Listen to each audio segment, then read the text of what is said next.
this summer in Atlanta. The greatest spectacle in sports, the Olympic Games, return to America on NBC.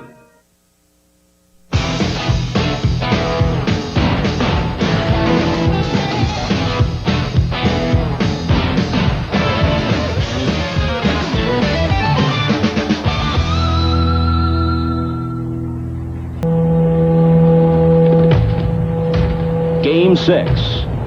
Next.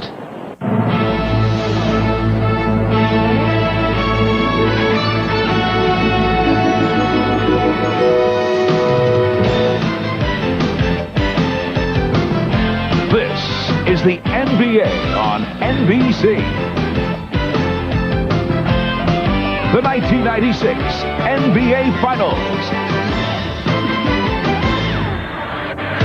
On their home floor this year, the Chicago Bulls are 48-2. Despite that, and despite the fact that they still have the clear upper hand in this series, there is, for the first time, a bit of uncertainty surrounding this team as they come home for Game 6. Hi, everybody, and happy Father's Day. I'm Bob Costas. That uncertainty surrounding the Chicago Bulls stems not just from the 2 straight defeats in Seattle. Only the second time this season the Bulls have lost consecutive games. Those games are over, but some of the Bulls' problems may not be. Ron Harper, very effective in the first 2 games here in Chicago, was virtually a spectator in Seattle because of an ailing knee that will require surgery at season's end. With knee and especially ankle ailments, Scottie Pippen can't explode to the basket, so the defense lays back and dares him to hit from the outside. So far, he hasn't, shooting under 33% and just 6 for 32 from three-point range. Steve Kerr is healthy, but his jump shot isn't. Usually he thrives on the open shots created by the double teams on Michael Jordan. But in this series, he's been miserable from downtown. 3 for 20 from outside the arc. Tony Kukoc excelled early against Seattle, but in Game 5, he couldn't pick up much of the slack, shooting just 5 of 13. All of this leaves Seattle, an excellent defensive team to begin with, double and triple teaming Jordan with near impunity. In the fourth quarter of Game 5, the time Jordan usually takes over, he managed just 2 points. Keep in mind that Harper's absence means Jordan spends considerable stretches guarding Gary Payton, another drain on Jordan's energies as the Bulls, the league's oldest team, play their 100th game of the season tonight. As for Seattle, right now, Shawn Kemp could be the series MVP. Gary Payton has come alive the last couple of games. And now that he's starting, Frank Brakowski has at least somewhat contained Dennis Rodman. Overall, the Sonics seemed the fresher team late in Game 5, a step quicker in every respect. And now here comes Game 6 on a quick turnaround less than 48 hours later. And so this series has taken on an entirely different tone as we return to Chicago, where talk of the Bulls' place in history has given way to the simple desire to see them finish this thing tonight before it really gets scary. Because if they don't, if the Sonics force a Game 7, Seattle will be the team on the verge of history. No team has ever recovered from an 0-3 deficit to win any kind of NBA playoff series, let alone the finals. And if Seattle can somehow do that, they will have staged simultaneously one of the greatest comebacks and one of the greatest upsets in the history of sports. So, is tonight the night Chicago celebrates? Or does Seattle push them to the brink? Tip-off just 10 minutes away, back at the United Center, right after this.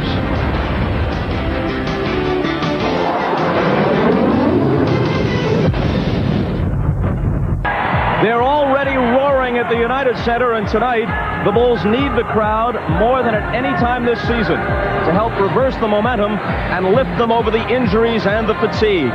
The guys who will call Game 6 over the din are Marv Albert, Matt Guokas, and Bill Walton. Go to it, Marvelous. All right, thank you, Bob. And the way things were going over the first 3 games of this series, we did not expect to be standing back here courtside of the United Center discussing key points for game number 6. Matt, first of all, where where has it all gone wrong for Michael Jordan and the Bulls? Well, Michael cannot carry the whole offensive load. Everybody has to contribute, in particular, Scottie Pippen. Now, he has been heading in the wrong direction with his shot, much of it due to his various injuries, and that 33% puts even more pressure on everybody else. But here's how Scottie Pippen can be effective. He has a height advantage in most cases, and these are high-scoring percentage chances that need to be exploited.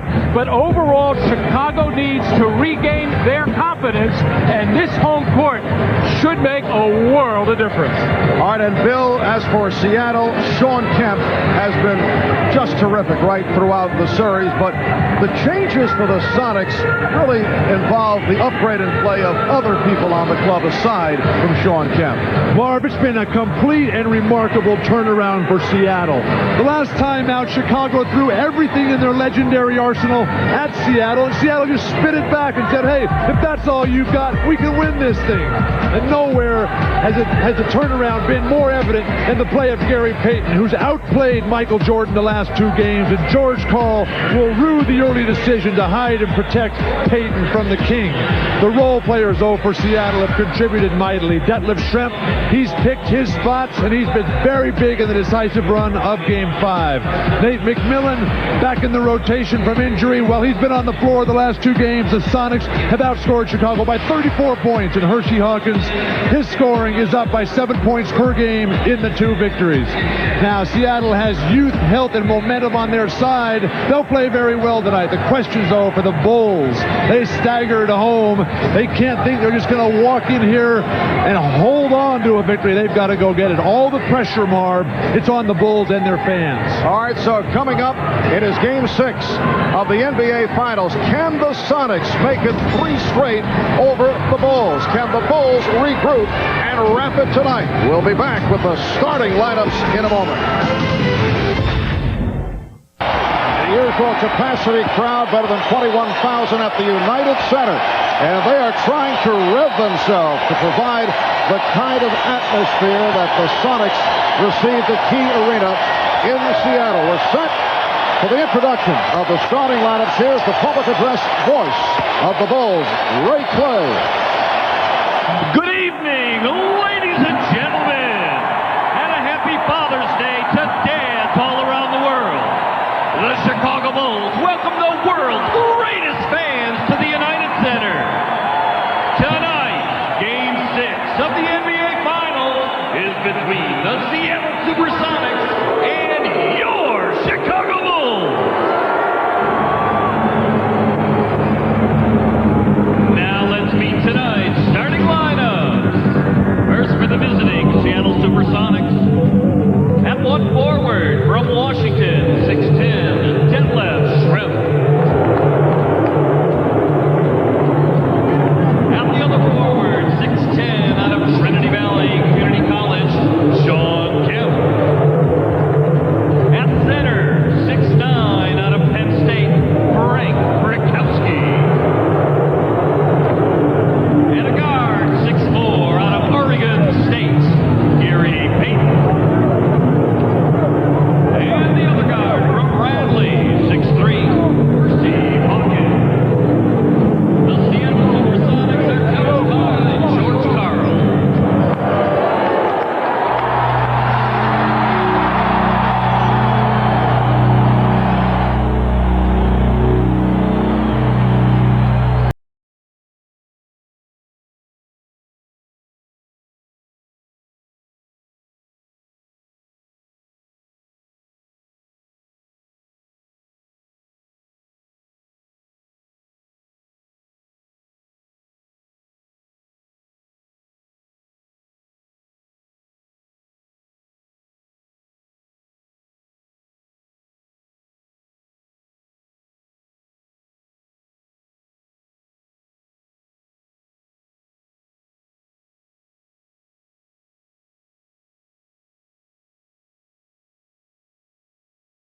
things, Marv, the last couple of games I've reported from the Chicago locker room that they have been quiet, cautious, and even worried. Now, Michael Jordan told me that while they were in Seattle, as a team, they lost their confidence, but now that they're back home, it should return. Now, Randy Brown had a different take on it. He said, you know, while we were out in Seattle, everybody talked about what a great team we were, maybe the greatest team of all time, but while we didn't buy into that, maybe we thought about it subconsciously, and while we were thinking about it, Seattle was kicking our butts. Now that we're home, that's not going to happen. For the Seattle side of it, let's go down to Hannah.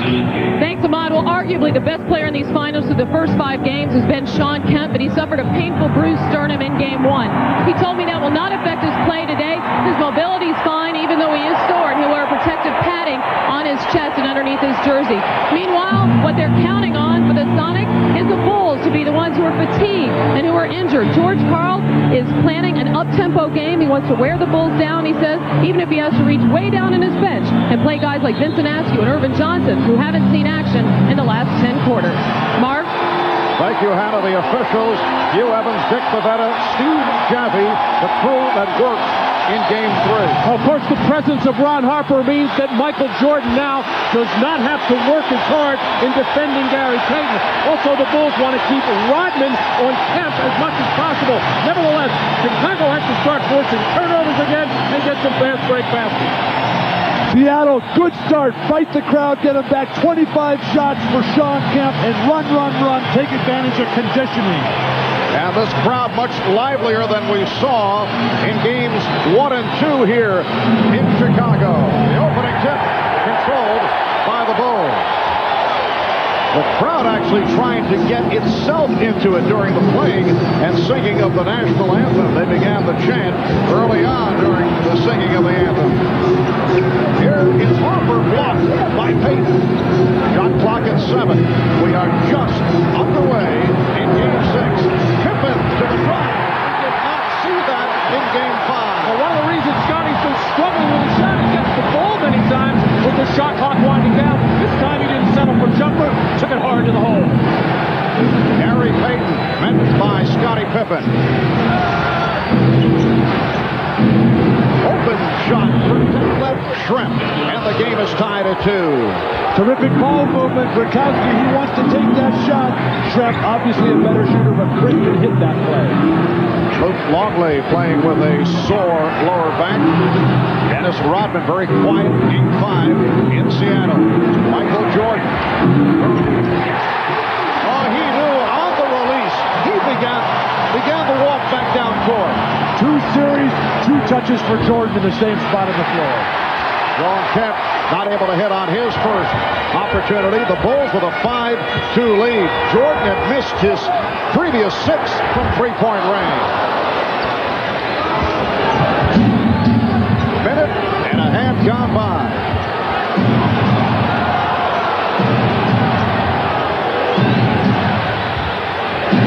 Kemp had it poked away by Rodman. As we mentioned, Scottie Pippen getting the ball with the shot clock winding down. There's 7 seconds on the shot clock. Michael decides not to drive it, see what he's got with the jump shot first, as the Chicago bench glad to see Michael get off so well. And here's Kemp from deep.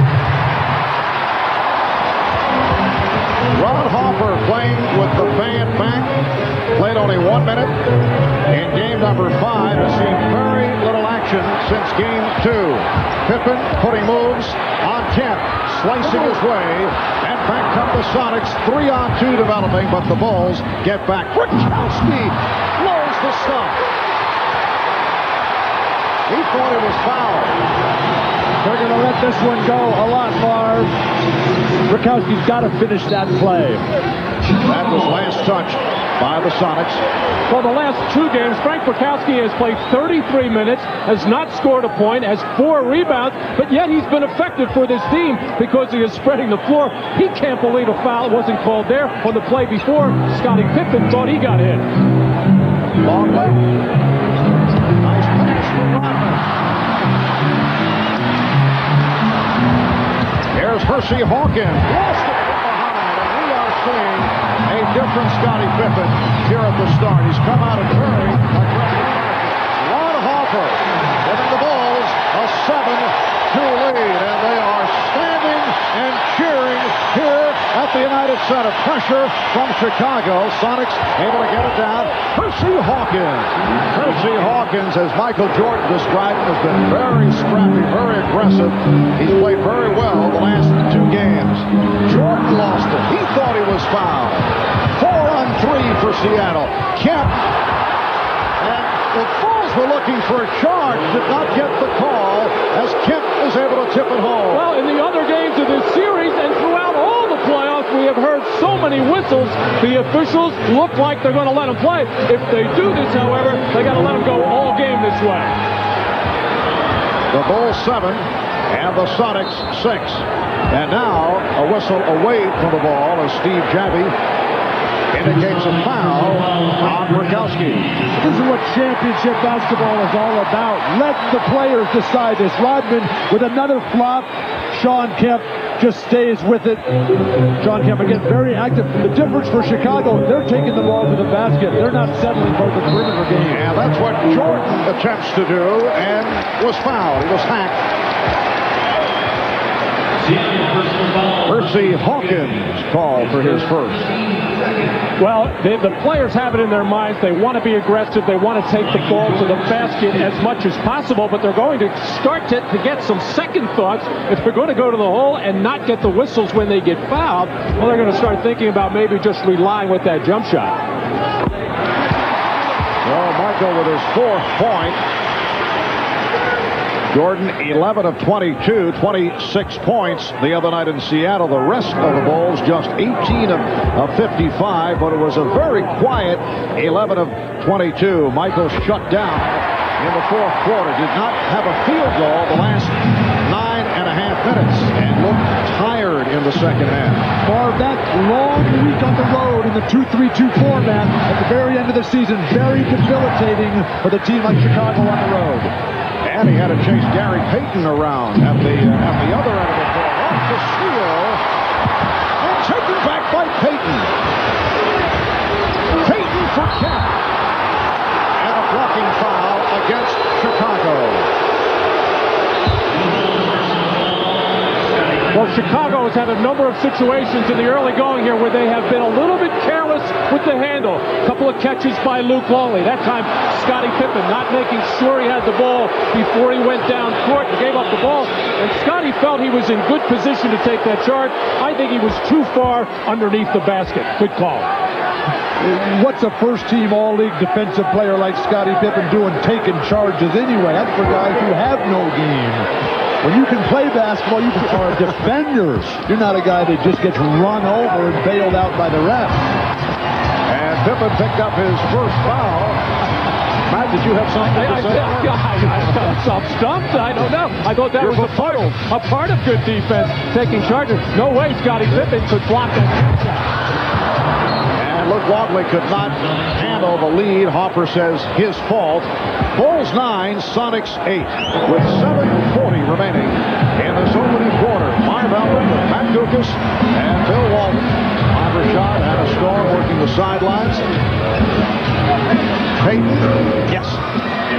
And the Sonics with a 1-point lead. Hannah was talking about play the full 48. Seattle does not think that Chicago can do that. The poise, the confidence, the determination evident for the Sonics today. Here's a 3 for Pippen. Scottie Pippen. Only 3 of 24 from downtown the last 3 games, and the Bulls a horrible 3 of 26 in Game 5 on Friday night. In fact, at one point they missed 20 straight 3-pointers. Trent, yes, and the game is tied at 12. Bulls have hit their first 2 3-point attempts. Jordan and now Pippen. Scottie Pippen, who's playing hurt, the bad ankles, a bad back, sore knee, has had a very difficult series. His shot corner, Longley from way out. The tip pass goes converts. A poor spacing by Chicago with Jordan being fronted in the post. Luke Longley has to get up above the tip of the circle to get Murkowski out of there. That's why they cannot throw that lob to Michael. Bulls with a 14-12 lead. Here's the double on Kemp. Rodman over to help. Kemp in trouble. Hawkins able to save it. Midcourt crowd wanted to travel. Shot clock is at 3.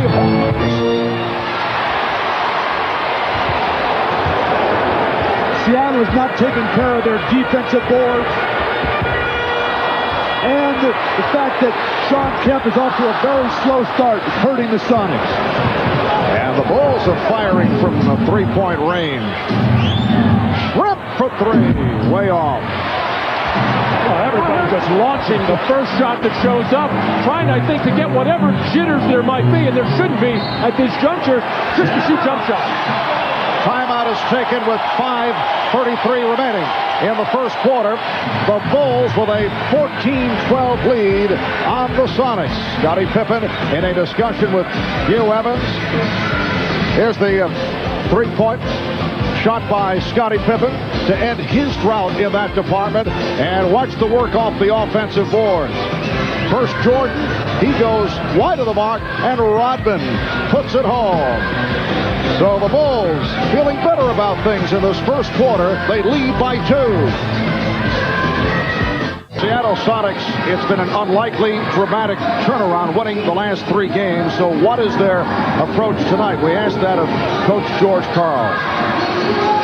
At times this year, we have been overly happy with success. And, you know, if we come out happy tonight and not angry, you know, Chicago embarrasses us. But there's a lot of class in what we did. I think there's a moment of pride that's got to come with that. But I think my team's going to be very serious tonight. I think they're going to play their best basketball game. In Chicago, we're going to make the whole theme since Game 3 is make Chicago earn Game 4, win 4, and I think we'll do that. And you can see it on the faces of guys like Schrempf and Brakowski. It's always there in Sean Kemp's eyes. Shot clock is run down. It's at 1. Pippen just did beat the 24. And it's the Bulls by 4. Scottie Pippen off to the fast start. 3 of 5. He has 7 points and looking very active, particularly on the defensive end. It's remarkable how well he's playing. Those injuries don't get better in 2 days. Oh, Brakowski way off. He's been looking for the 3. He has not taken the shots the last couple of games, but feels he can hit from downtown. Kemp broke it up. So Sean Kemp with the steal. And Luke Walton continues to have problems catching and holding on to the basketball. The Sonics give it right back. Harper for 3.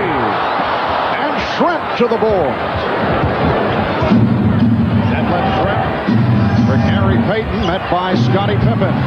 Yes, Gary Payton with the touch. He's hit his first 2. The Bulls 16, the Sonics 14. That's a beautiful move by Payton. He made Scottie Pippen think he was going to spin and drive, and it froze Pippen. It's not just individual basketball. Nice pick and roll initiated by the ball handler. And a strong move to the basket by Longley. That's his first field goal.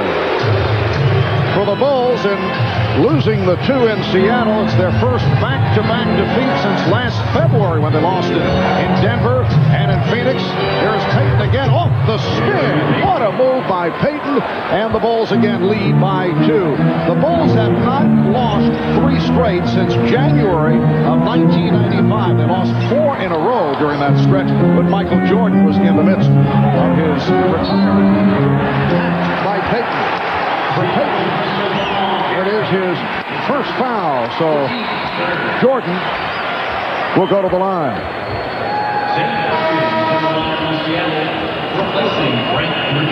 Overall, the Chicago Bulls at home have been magnificent, as you'd expect in recent years. The last time that they lost 2 in a row here in Chicago was January of 95. Jordan has 6 points, along with 4 rebounds and 2 assists. The last time they lost 2 in a row at home with Jordan, February of 93, Matt, when you were a child. And the old building across the street, which is now a parking lot. And you remember all the complaining last season about the new United Center, how the Bulls could not get used to the crowd atmosphere, to the floor, to the baskets, to where the bench was. Everything was wrong with it until Michael Jordan returned. Nothing wrong with Seattle's offense. That's fine as their defense. They're not pushing Chicago to the perimeter. They're not taking care of their defensive boards.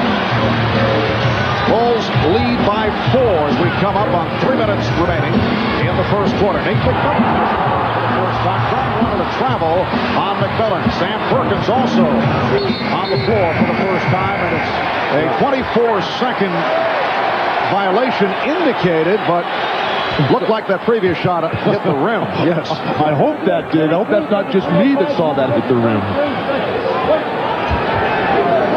The shot thrown up by Nate McMillan clearly will clang off this rim.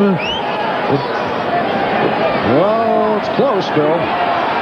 Very close. The question is whether it did hit the rim, because then the shot clock is reset. And after the officials discuss it, they say, yes, it did. Here's a look from another angle, and it did. Clearly, it did. I did rebound 1 or 2 shots in my life. That doesn't mean anything about your sight from this distance. Well, that's how you get rebounds, by looking at the ball. That's one thing Luke Longley does not do very well. And a foul is called, a pushing foul on Rodman. It's his first. And Dennis Rodman slaps the ball out of the hands of Sean Kemp, and right away George Karl right into the face of the officials complaining about it.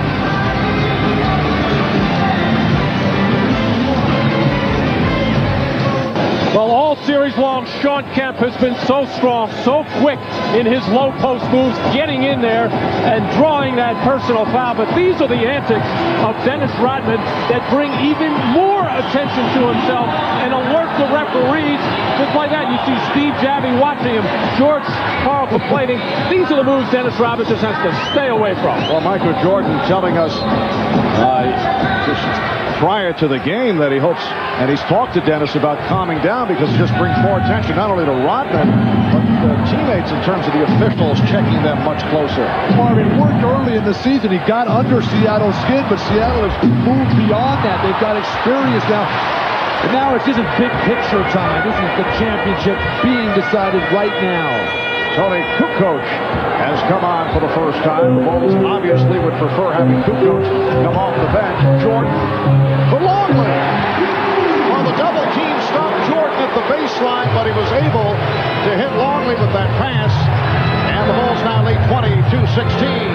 It's just remarkable how he can make decisions in the air, Jordan. Kemp rejected. Jordan will be isolated against Sean Kemp. He just gets right to the hoop. Sean closes out on him, and then Jordan pulls the ball back, and Sam Perkins breaks down defensively. Sonics have missed their last 4 shots. Shot clock is down to 5. Kemp has to fire it up, and hits. Put on the line, a 2-pointer, 6 for Kemp, and the Bulls now lead by 4. Sean Kemp playing with some great passion, challenged his teammates after the loss in Game 3, did not like their attitude. That's been a big factor. Hawkins on the shot that came up short. Nate McMillan, who's provided a lift despite the fact that he has been playing hurt. McMillan working against Kukoc. Now Perkins posting up. Open shot from McMillan. And back comes Jordan.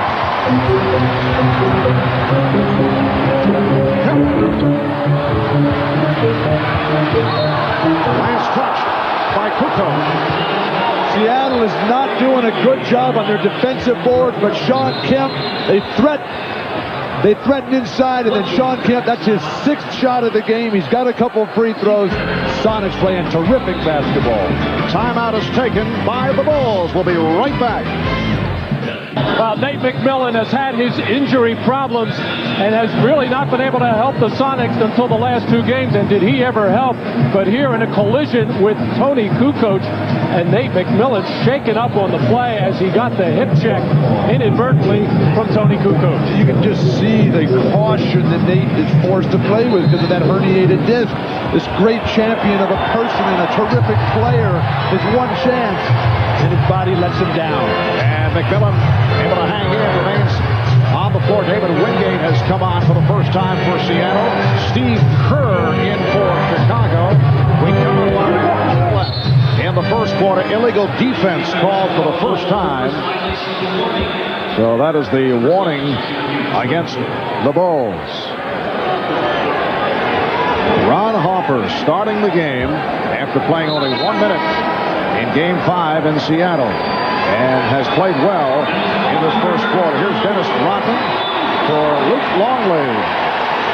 Here's it from the crowd. 4 points for Longley. Ron Harper is moving so much better. He was so tentative back in Seattle. Perkins has to have a big game for Seattle. He has not been aggressive in his early moments. McMillan going to his left, feeding Kukoc. Crowd looking for a travel. Harper able to dive for it. Steve Kerr, only 2 of 8 in 24 minutes the other night. Tony Kukoc. Rebounded by Kemp. The Sonics on the run. Wingate gives it back. A bad pass. And on the scramble, Rodman had it knocked away. Last touch by Seattle. That's a terrific defensive recovery by Ron Harper. And those are the kinds of plays he has made for Chicago all season long and in the early going into the playoffs. But Tony Kukoc posting up the smaller Peyton inside. No fadeaway jumpers. Take the ball strong to the hole. Seattle does a terrible job of getting the ball to a guard on the fast break. Get the ball to Peyton. Get the ball to Wingate. McMillan. Kukoc from the shot clock running down. The extension by Tony Kukoc. Final seconds of the quarter. Perkins for 3. And that's it for this opening quarter in Chicago. Standing ovation for the Bulls. After 1. The Bulls 24 and the Sonics 18. Chicago trying to turn it after the poor performances in Seattle the last 2 games. The Sonics hoping to bring it to a 7th and final game here on Wednesday night. You are watching the NBA on NBC. The 1996 NBA Finals.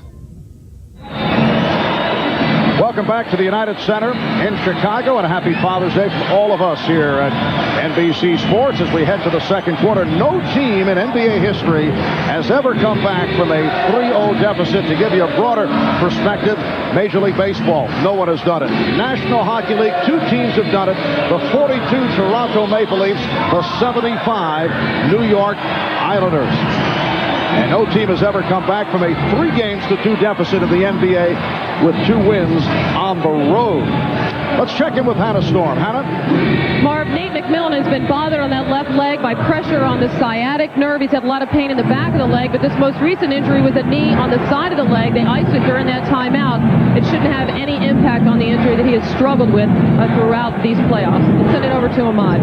All right, thanks, Hannah. I just talked with Chip Schaefer, the Wolves trainer, and he told me the ice they're putting on Ron Harper is preventative sort of medicine. What it does, it gives it an analgesic effect that numbs the knee and keeps the pain away. Marv? All right, thanks, Ahmad. Opening minute, second quarter, and the Bulls with a 24-18 lead on the Sonics. Chicago has to be very happy with their defense in the first quarter, holding the Sonics to just 18 points. And I don't know why Seattle doesn't go to more pick and rolls. Chicago has had a lot of trouble defending it. Gary Payton just missed a wide open layup after he burned Jordan from the perimeter. And here's Jordan getting inside, and he was fouled.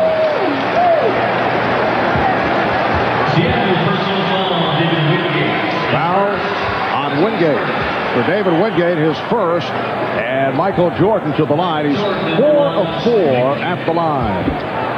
And again, the intelligence of the Bulls. They know that when Michael has this feeling on championship night, when he's got a small defender, give him some room to get to the hoop. He can just overpower the outsized Wingate. 8 points for Jordan, although he is only 1 of 5 from the field. You know, you think back to after Game 3, several Sonics, including Gary Payton, basically giving their concession speeches. Rodman is fouled, and he'll go to the line. You had the feeling that the Sonics felt that the series was all over. They appear to be giving up, except for Sean Kemp, who made those bold statements, and here they are right back into it, although the Bulls are playing very well in this first half, and Dennis Rodman hearing it from the crowd after drawing the foul. It's called on Kemp, who sits down. Well, you just can't assume that Michael Jordan is going to miss free throws just because he's a good foul shooter, but how can you not box out Dennis Rodman in a free throw situation? He makes a living doing that. Matt, Seattle's a poor defensive rebounding team. They don't have the big guy. Rodman horrible at the line. Remember, it was in game 2. Seattle had a chance to go for the victory. And Scottie Pippen continues to play perfect basketball.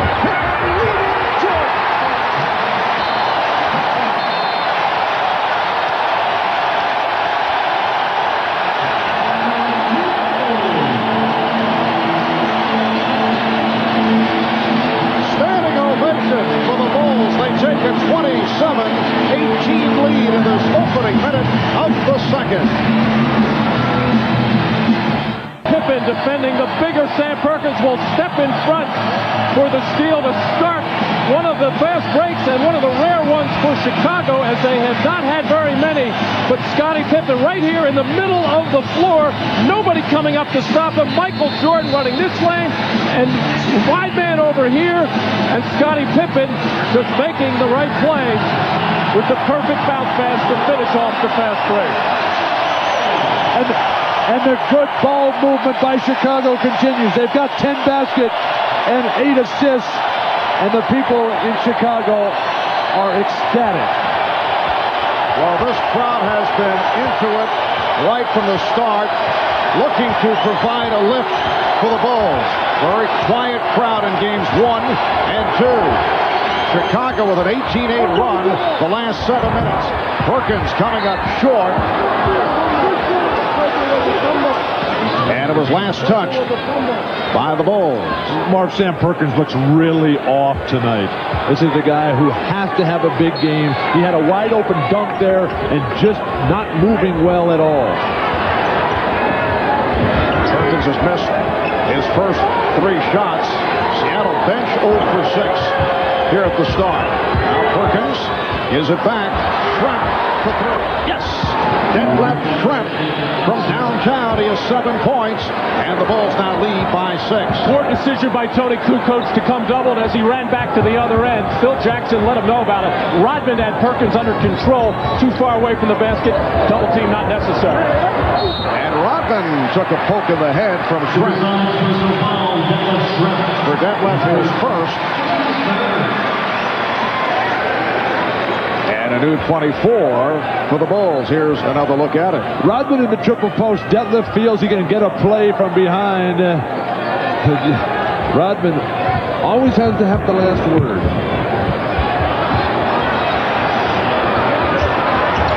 Jordan with a series of fakes and a give it back.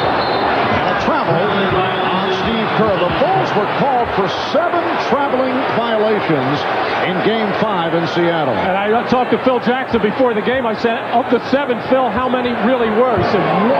Actually, on that particular play, Michael Jordan got away with a walk to escape the defensive Wingate.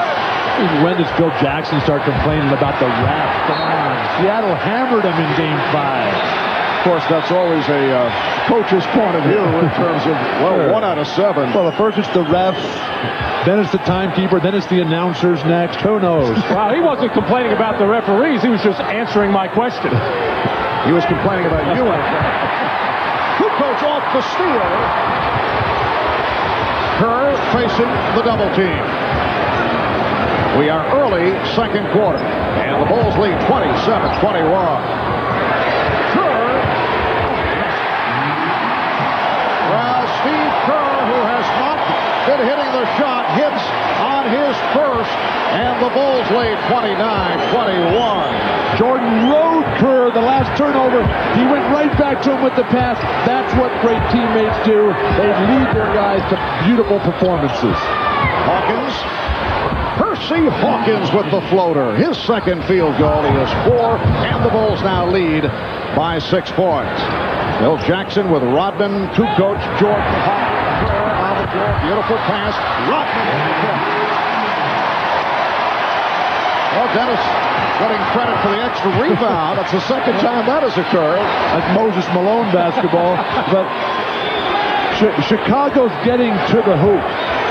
They did not do that out in Seattle. Wingate hits from downtown. And now it's changed to a 2. Have to put on the line. 31-25 the score. And a blocking foul called on Wingate. Well, Michael Jordan drawing the attention of the defense, getting up in the air, finding Kerr wide open, and the crowd, you could feel it in the tone. They wanted Steve to make that, and he really put a beautiful arc on that shot to get the first one. And Michael is so in tune anytime around the basket, feeling the defense, finding the open man, and Scottie Pippen appreciates that kind of basketball. Longley back on the floor. Setting up on Perkins, and it's a traveling violation. Luke has been playing very, very well. He's another one of the Bulls who's going to have off-season surgery. He's got to have some bone spurs taken off those ankles. He will not play in the Olympics for Australia, his native country, this summer. And Luke also bothered by a sore back in recent days. 6-point Chicago lead. 4 minutes in, second quarter. And the overplay, Hopper called for the foul. Well, the Bulls have made a concerted effort anytime a smaller man is playing a bigger man in the post to get around and front and put pressure not only on the passer, but make that a tough pass, and it has gotten the Bulls more aggressive defensively. Hey, Chicago is playing very well. Seattle is not playing their type of basketball yet, and they look at up at that scoreboard and find themselves only trailing by 6. And if they would just feed the post, Seattle would get that ball in better. They float passes. They hang them out. You got to zip it in there hard to the guy. And that's Brett calling out the play. And it led to the offensive foul. Illegal pick set by Kemp, trying to free up the man with the ball, Schrempf. It looked like Sean Kemp was stationary, but when he leaned over, when he put that shoulder down, if he had stood his ground upright, that would have been a foul on Rodman.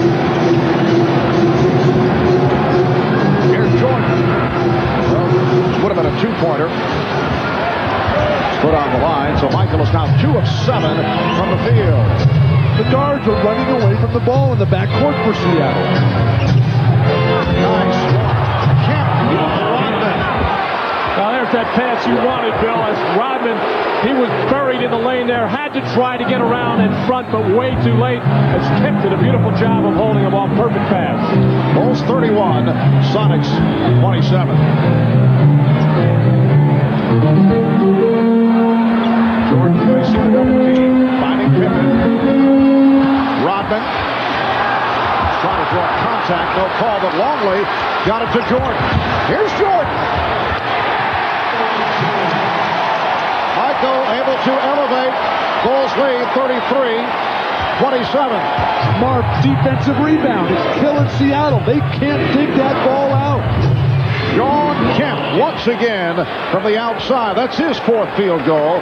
He has 10 points, so the Bulls lead by 4. Bulls have led by as many as 9. Sonics briefly led by 1. They were up 10-9 in the early going. Here's Jordan going to a series of fakes. Rebounded by Schrempf. Oh, Michael is so quick right now. He had Hersey Hawkins whipped on the baseline. Hersey would have never found him, but Michael didn't realize how badly he had him beat. Perkins working on Pippen and lost it. Hopper with Hawkins back.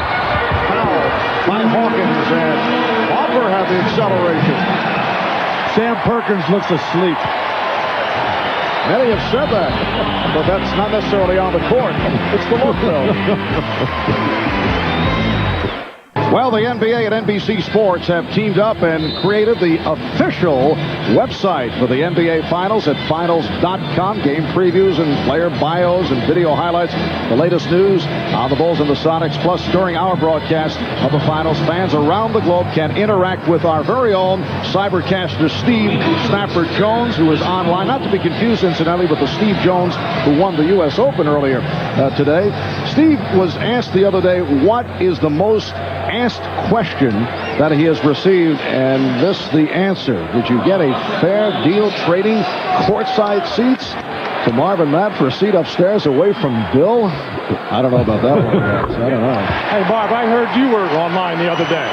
Well, and I told Bill, Any time that he has a question, he can ask it directly. He does not have to go online. Feel free at any time.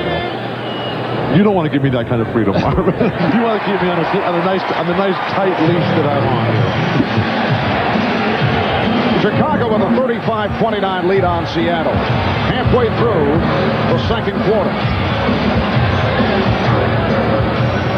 Hawkins and Payton in the backcourt. Schrempf with Kemp and Perkins up front.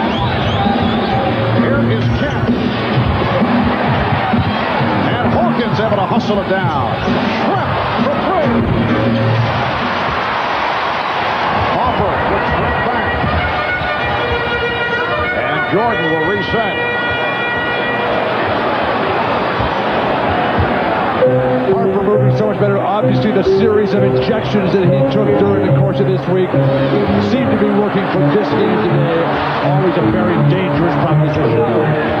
Play by Perkins to bring it up and hit the rim. So they got the new 24. Kukoc.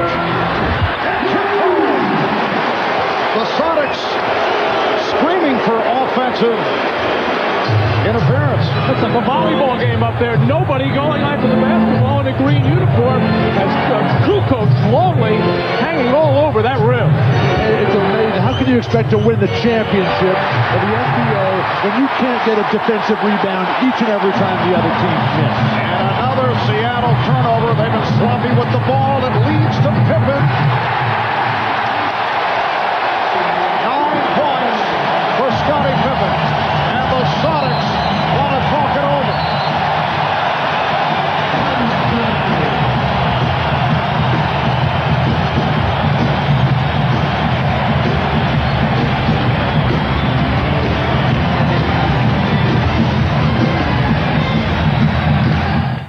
Welcome back to Chicago, and coming up on the Prudential Halftime Report, we'll hear live from Isaiah Thomas, Vice President of Basketball Operations for the Toronto Raptors. Isaiah and his Pistons won back-to-back titles in 1989 and 1990, and they often tangled with Michael Jordan and the Bulls. We'll hear from Isaiah as he chats with Bob Costas on the Prudential Halftime Report. As we were going to break on that Sonic timeout, double technicals were called on Payton and Hopper as they had words as they crossed paths in front of the official scorer's table. 10-point lead for Chicago, their biggest lead of the night. We have 4:39 remaining in the first half.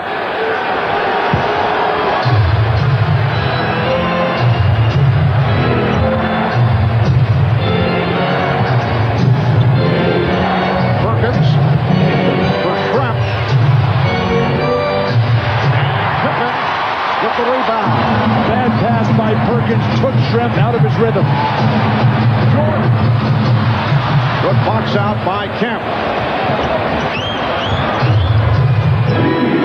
Schrempf. Jordan able to break it up.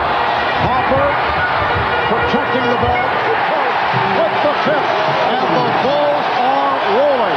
Chicago is getting fast break opportunity after opportunity. Sonics not getting back, and when they do and a shot is missed, nobody's jumping for a rebound. And the Bulls have out rebounded the Sonics now 24-15. Shot clock down to 5. Bottled up and held. The foul committed by Jordan.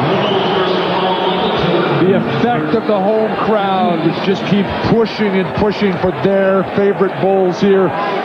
Just waves of rampaging Bulls on the glass. Harper throws it up. He knows somebody. That time it was Kukoc. Pippen was right there. Pippen's defense has been spectacular today, Marv.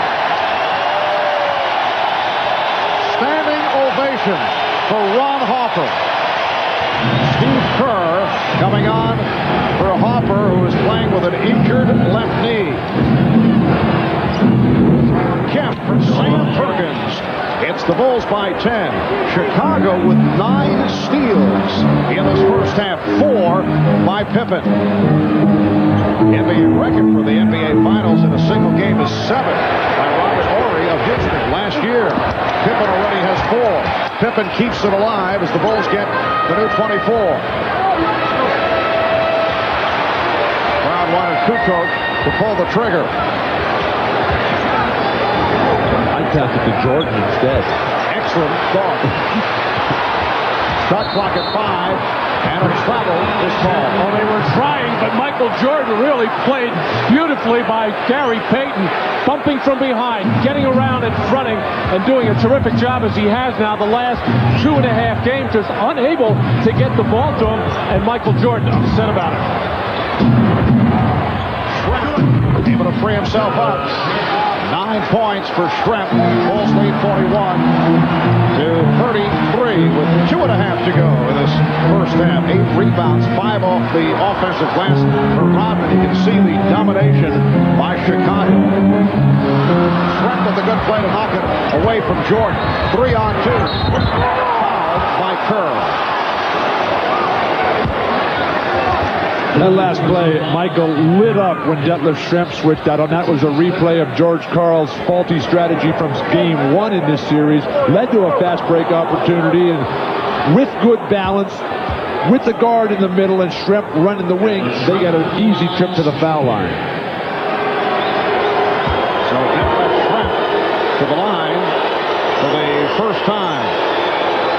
Earlier this season, Detlef out with a fracture of the left tibia. Sat out 19 games. Took a while for him to make it back. His cutting and reactions were a bit off.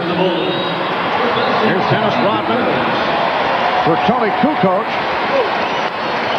Kukoc 2 of 5. He has 4 points.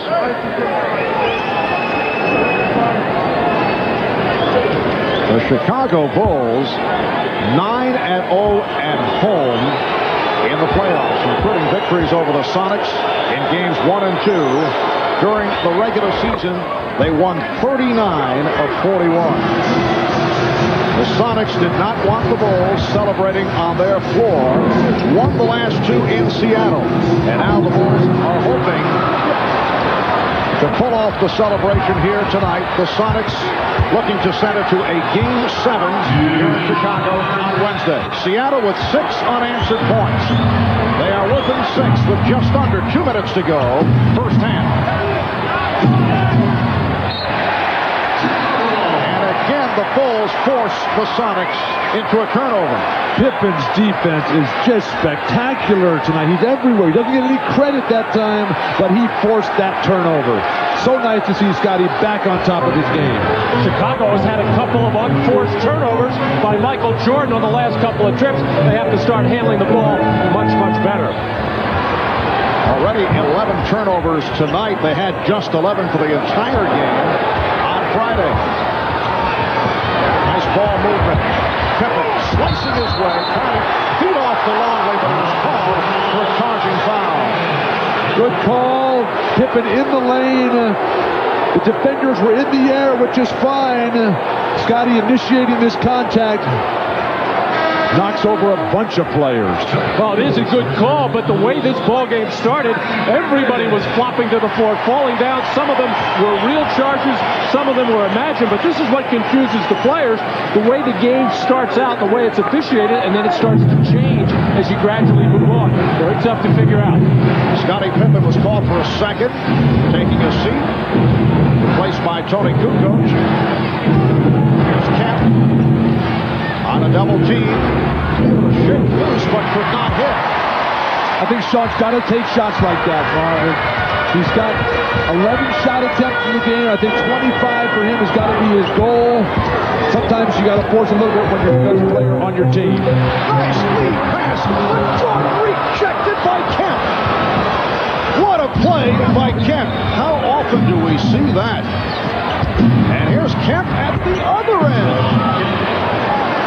Kemp is the one guy on this team that will block shots. He's not a real intimidating shot blocker, but when he gets his rhythm, he'll force Phil Jackson to take a timeout as he's led Seattle right back into this game. You know, we have just seen one of the great end-to-end sequences of this season.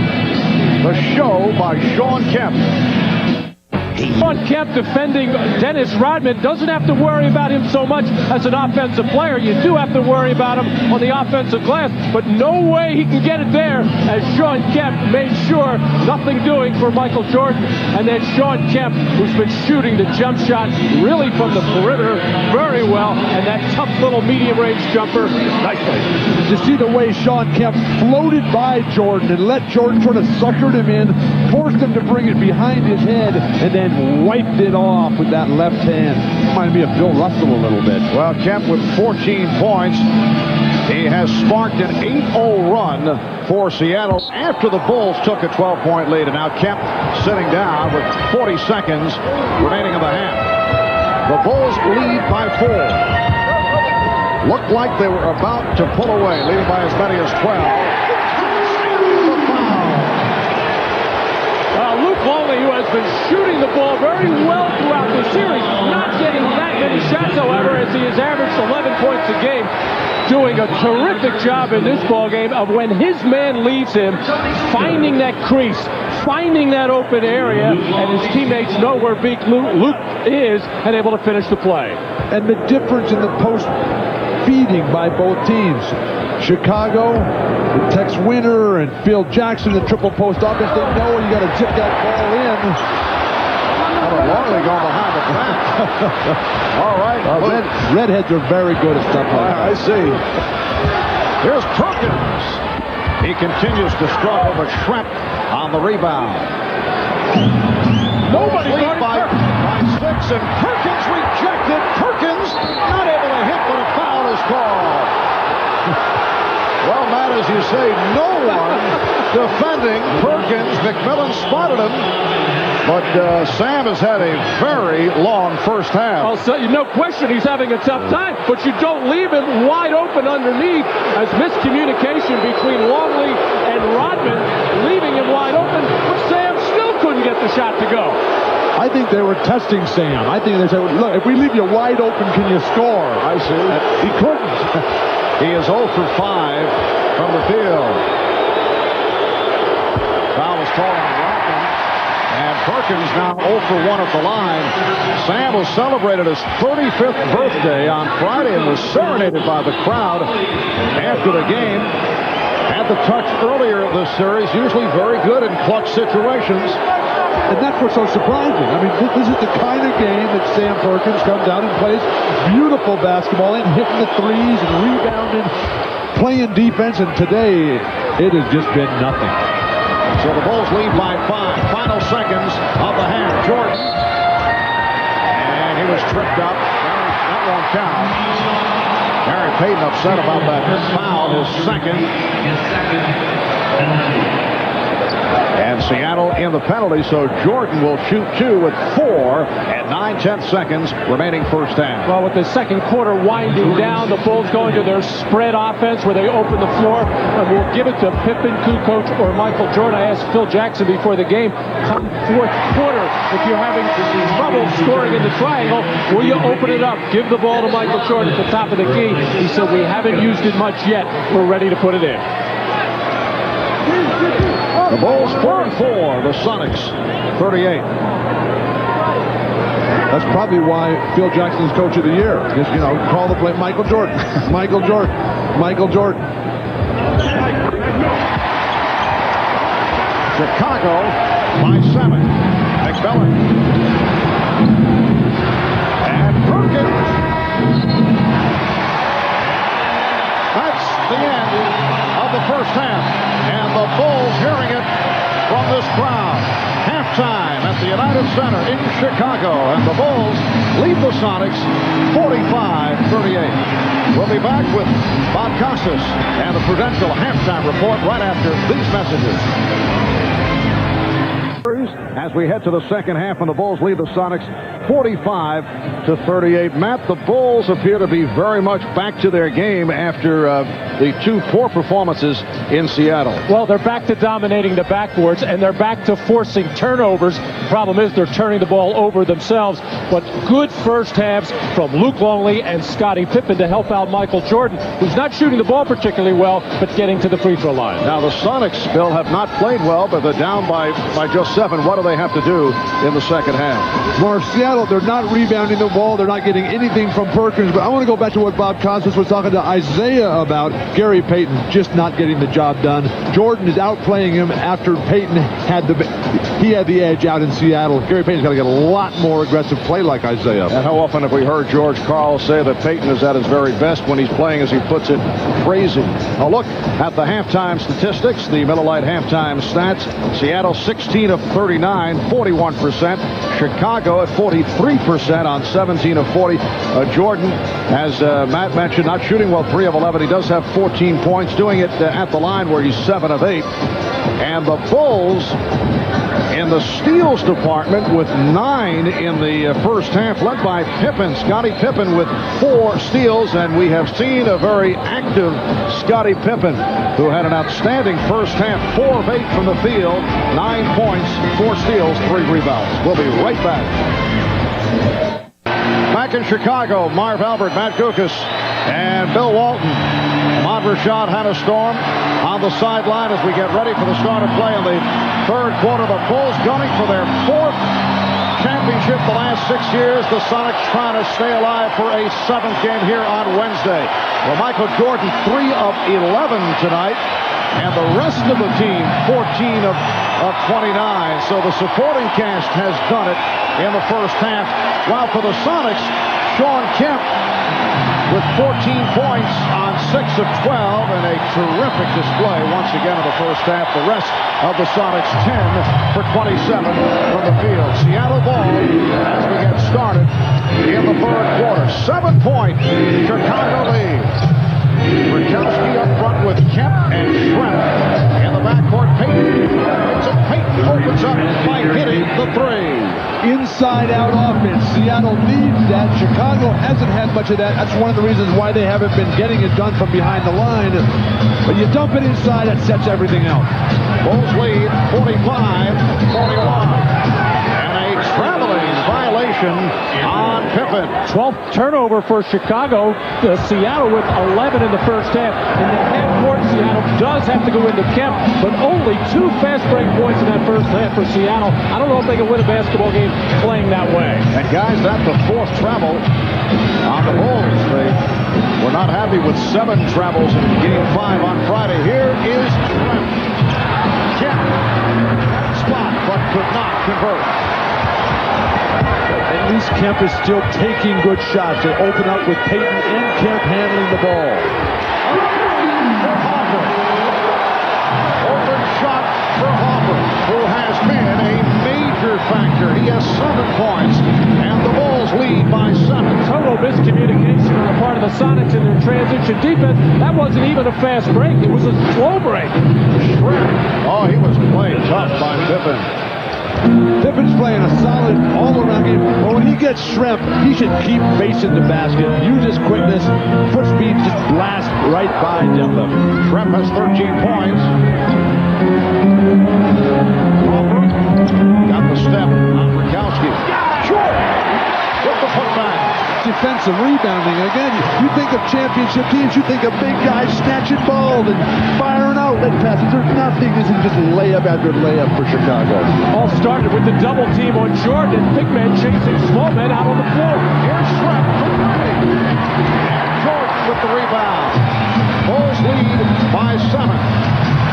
2 minutes, 10 seconds gone by. Third quarter, Jordan for Longley. Yes. The Bulls have opened up a 52-43 advantage. Penetration and dish. That's Michael Jordan's ultimate taking over of this league after Isaiah, after Magic, and after Larry Bird. Rakowski for 3. Longley able to save that pass slightly off, but then threw it away. Gave it right back to the Sonics. Test that man for color blindness.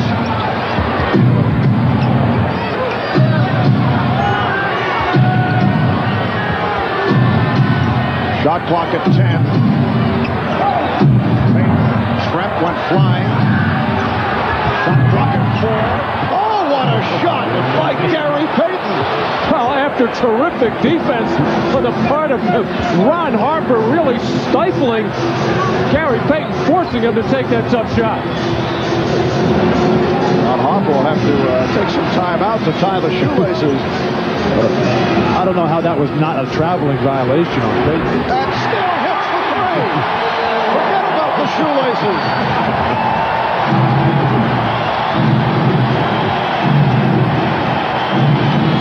There you see it. Dragging the right foot. 10-point Chicago lead. Offensive foul is called. Percy Hawkins as Ron Harper's got to tie the shoes up. This is after he made it where you just play with no shoelaces. Percy Hawkins called for the screen across foul on the move. Dennis Rodman flops once again. Again, here's a guy that doesn't flinch when Shaq thumps him. And Percy Hawkins is bigger than Marv. Comes out and sets the screen. And hey, that's 4 on Hawkins. So again, Jordan heads to the line. Foul on Payton. That's 3 on Payton. And a timeout taken by Seattle. Animated discussion between Dennis Rodman and Hugh Evans, who is being led away by teammates. 8:08 to go, third quarter. It's the Bulls by 10. Welcome you back to Chicago, where the Bulls with another spurt. There's Lamar Hunt, the owner of the Kansas City Chiefs, one of the original owners of the Chicago Bulls, and now one of the Bulls' partners. Eddie Vedder of Pearl Jam. He and Lamar will not be getting together after the game. And Bill Murray, a native of Chicago. We talked with Bill earlier. He said that he always returns for ritual sacrifices. And Oprah on hand here at the United Center. Well, Michael still struggling from the field at 4 for 12, but like all the great scorers in the history of basketball, when they do not have their shot going, they find ways to score, and here it is, right at the free throw line. Michael going for his 9th and 10th free throw of the game. 4 minutes gone by in the third quarter. The Bulls lead by 12. This matches their biggest lead of the game. Gary Payton is playing with 3 personal fouls. Percy Hawkins has 4. They're on the floor with Kemp, Trent, and Bukowski. Open shot for Trent. And let Trent with a solid ball game. 6 of 11. He's now the high scorer for Seattle with 15. Seattle's hope here has to be on the fact that Chicago cannot play a full 48-minute game. The age, the injuries. But that crowd right now is so ready. Offer way off the front. Dennis Rodman, who's been quiet the last 2 games, has certainly had an impact here tonight. Hawkins broken up. And here's Pippen leading the 3-on-2 as they spread the floor. Pippen for Rodman on the right. And it counts.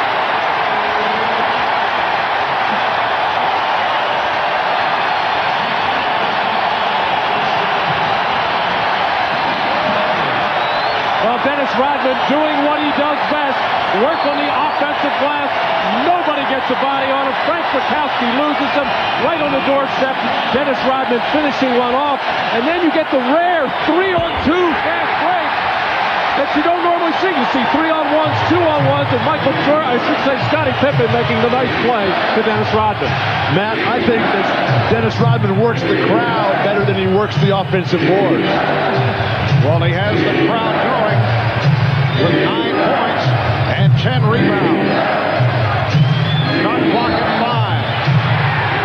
And away from the ball, the call against the Sonics as Rodman was taken down by Kemp. That's 3 on Kemp. Rodman and Kemp away from the ball. Kemp, the frustration.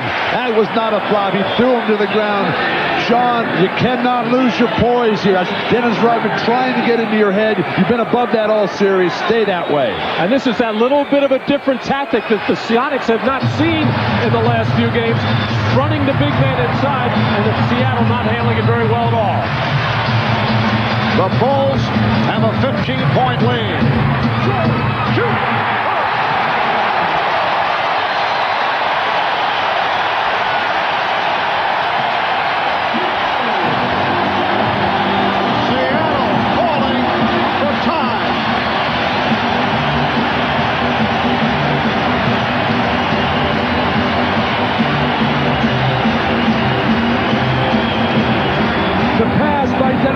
Radman, who's been doing everything here in the third.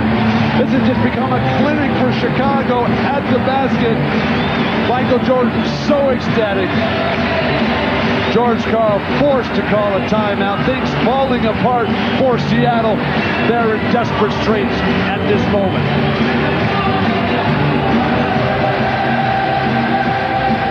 Scene back in Chicago, and in one of the upper boxes, that is Michael Jordan's wife Juanita with the dance steps, and 7-year-old Jeffrey Jordan holding up the Happy Father's Day Dad sign. Little communication for Dad, who has led his Bulls to a 64-47 lead with 6:25 remaining in the third. Jordan with the steal. Jordan puts the move on McMillan. Harper. Payton able to break it up.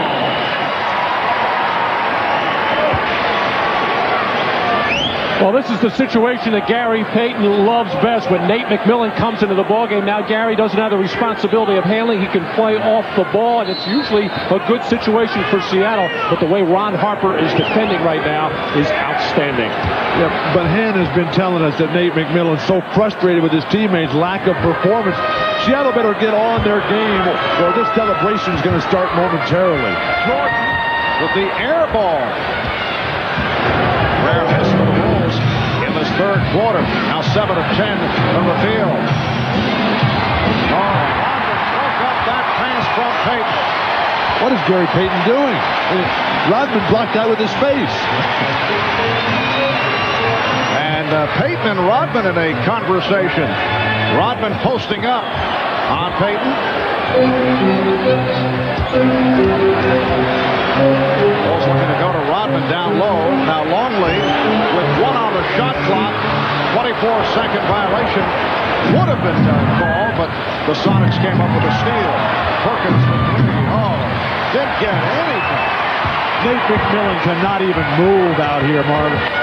It's beyond an emotional lift. You're only going to get that at home. They got to get somebody who can play in there, who's physically healthy.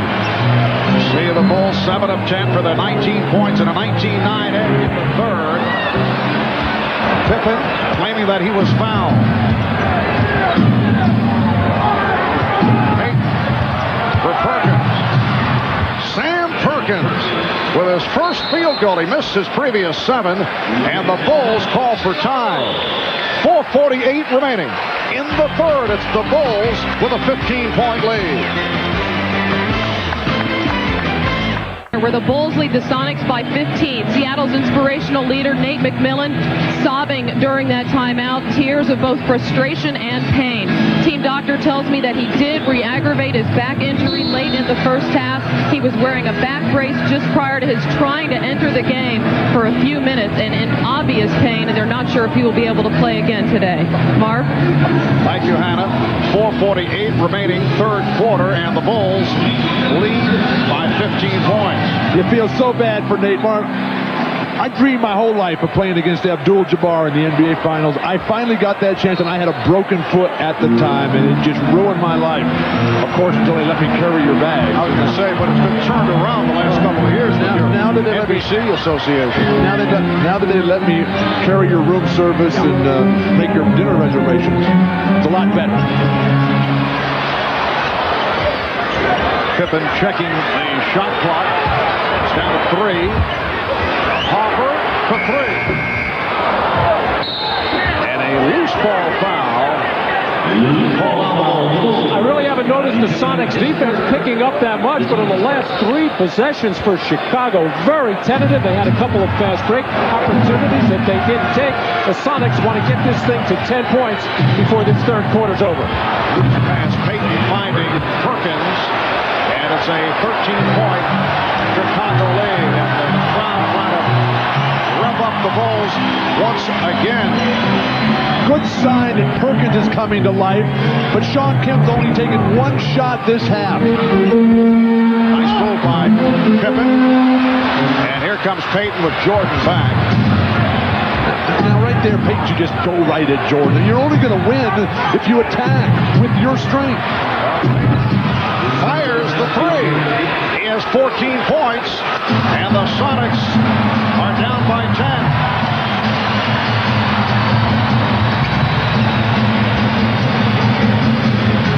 Jordan has not had a good shooting performance, but he has distributed the ball well. He's been looking for teammates.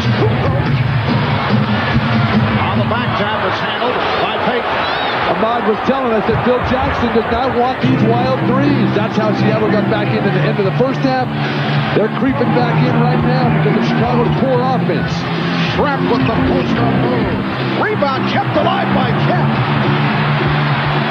And the save by Kemp. What a play by Sean Kemp. What ball control to fight off two Bulls. And that makes it a 9-0 run for the Sonics. The Bulls call for time. So the Sonics have come roaring back. Down by as many as 17. They are now within 8 points. Well, it must be at that end of the floor because this is what Seattle was doing in the first half. Not going for those loose balls and rebounds. And Luke Longley making just a couple of half-hearted efforts. And Sean Kemp showing that he just wanted that basketball more as the Sonics have regained the momentum and start to creep back into this ballgame. 9-0 run by Seattle. Sean Kemp with 16 points along with 10 rebounds and with 2:49 to go in this third quarter. It is an 8-point game. Marv, Chicago took Dennis Rodman out when Rodman had control of the game. He was on the offensive glass. He was making nice passes. The Bulls were running. They put him on the bench. And now Seattle back right in it. And Sean Kemp working his way on the offensive glass. And Dennis Rodman, all he can do is stretch. He has to learn that trick about substituting yourself, I guess.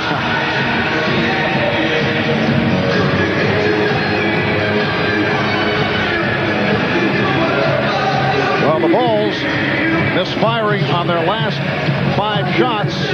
No field goals.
That shot. It appears he's about to put it on the floor and drive to the basket, but he has that nice little pull-up now. Well, this situation with Chicago struggling, you'd say, why would Phil Jackson take Michael Jordan out? First of all, it's normally when he comes out of the game, late in the third quarter, but also Phil likes to show the confidence in the other players that they can stem the tide. And yet another travel on the Bulls. That's the 5th time they have been called 4 steps.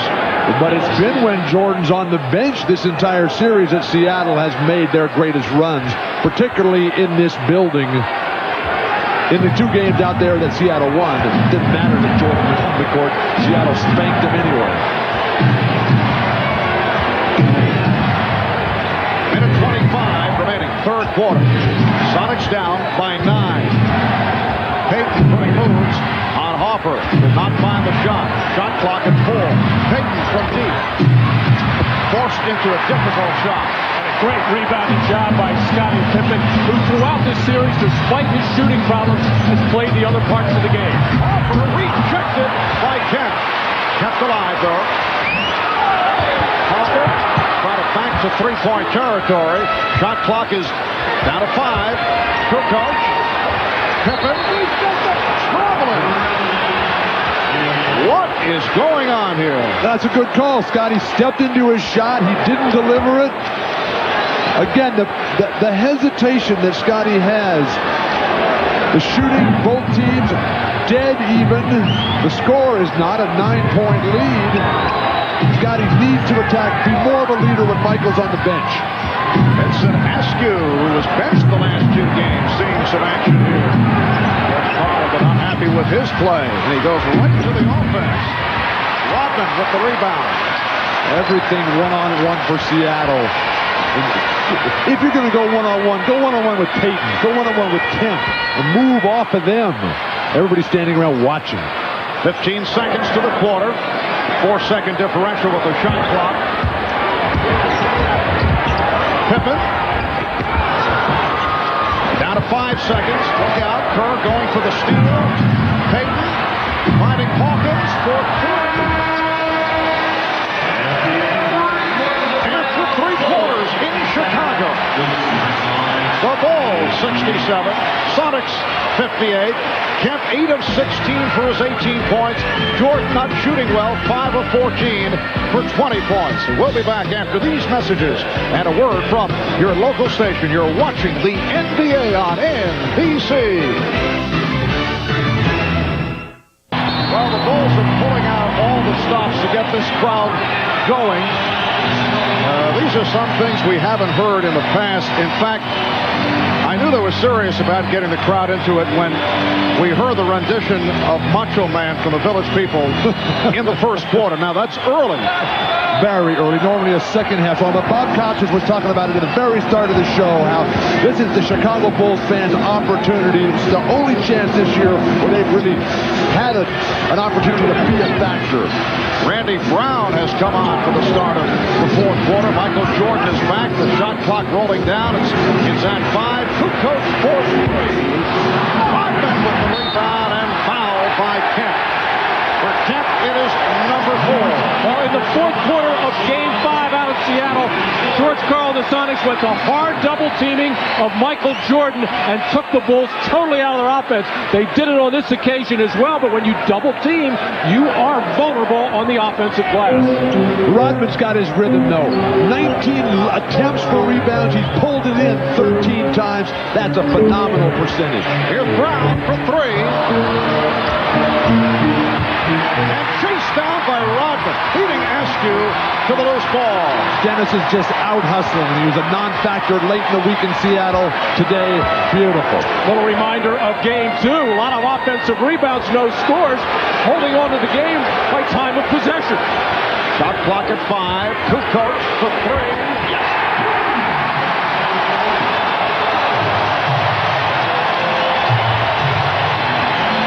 His first three-pointer, so the Bulls are hitting the threes. It's been a factor after the terrible time they had in Seattle on Friday. It's their 6th from downtown, 6 of 16. And they back it up. Here's Peyton for 3. Yes.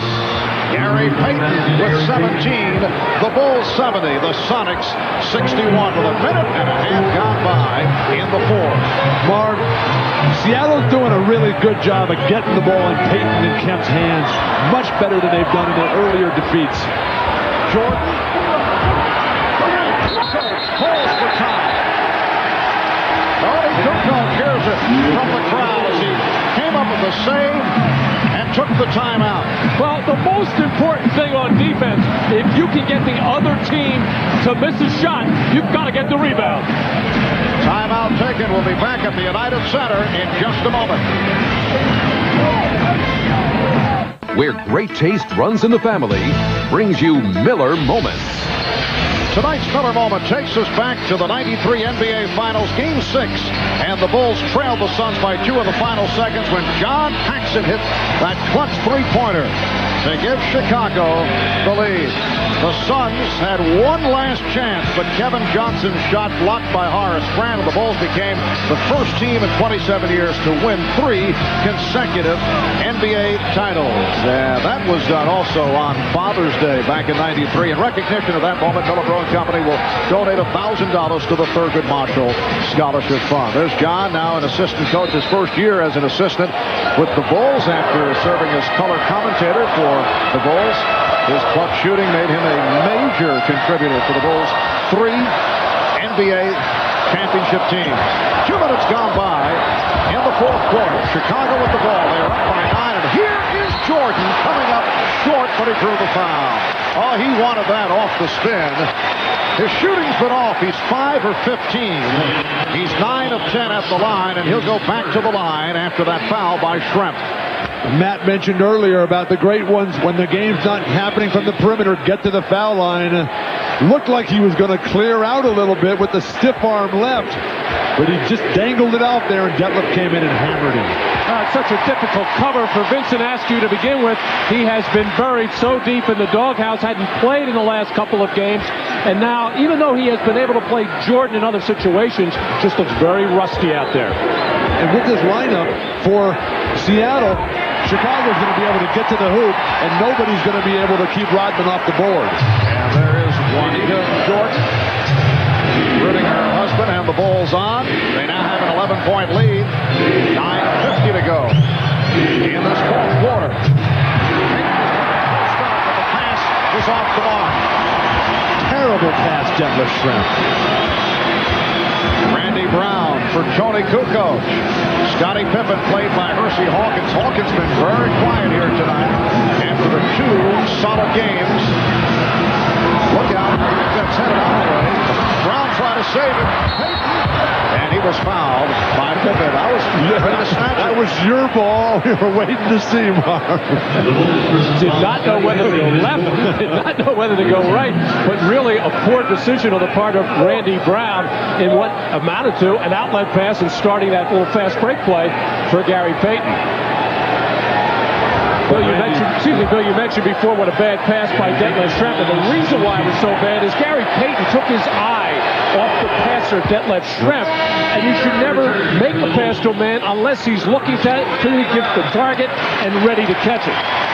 Well, that was your excuse for not feeding Wilt all the time, right? That Wilt wasn't looking. If I didn't feed Wilt, I was on the bench. Pronto.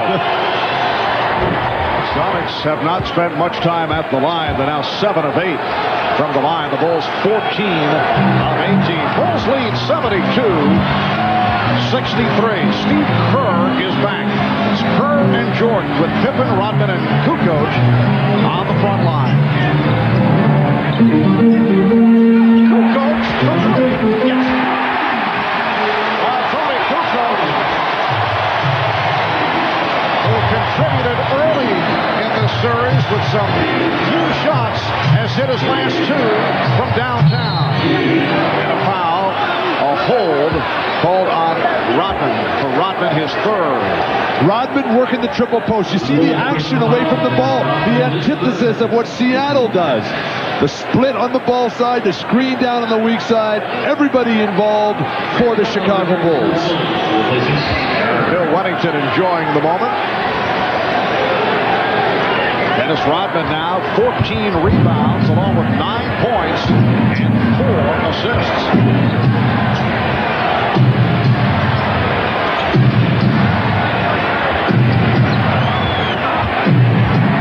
Isolated against Brown. Hawkins for 3. Ready to play.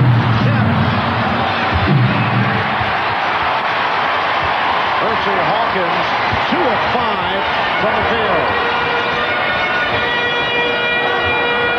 Kukoc for straightaway coming up short, and it lands in the hands of Kemp. Schrempf took the hit for the foul. Marv, when Gary Payton gets this short outlet pass from Sean Kemp on one of their few defensive rebounds tonight, Gary Payton's got to drive that ball up and create the fast break himself. He throws it away so early in the possession. He's the playmaker. He's the creator on this team. All right, Askew sitting down. Perkins is back with Shrimp and Kemp up front. Payton and Hawkins at the guards. Kemp going, and Rodman trying to draw the foul. Perkins for three. Again, comes up short. Sam Perkins, 2 for 10 from the field. Well, the Chicago Bulls have gotten a couple of major breaks there. A wide open look for Hawkins, and then another one there for Perkins to try to get Seattle back into the game. They just cannot make their three-point shots. Shot clock at 2. Kukoc firing away now. And a foul on Brown, making contact with Shrimp. Marv, Scotty's been all over the court, Scottie Pippen, tonight in so many different ways. He ran down that last loose ball, but when he gets the ball against Detlef Schrempf and Hersey Hawkins, he is not blasted by those guys. There's no way that Schrempf and Hawkins can even stay in the same gym with Scottie Pippen on the defensive end. Ron Harper getting set to return. Bulls now have 14 fouls. Sonics with just 2. Schrempf pulling the hook shot out of the repertoire. But Rodman is taking over. He knows where every ball is going. I'm dumping it down to the low post. Now let him run the triple post. Rodman has 16 rebounds. Jordan. Rodman and Perkins in the battle. It is called a jump ball. Michael Jordan upset. He thought there should have been a foul on the Sonics, but they'll jump it up when we come back. 6:58 to go in the fourth.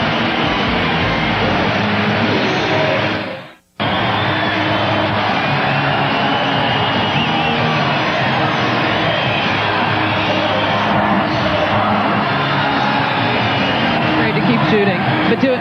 Carl told him. On this Father's Day, Michael Jordan certainly has a host of emotional memories. His dad, James, a regular at Bulls games, very close to his son, murdered 3 years ago. We asked Michael for his thoughts on his dad. My father's not here, but yet I have to give tribute in whatever way I can in faith and in spirit.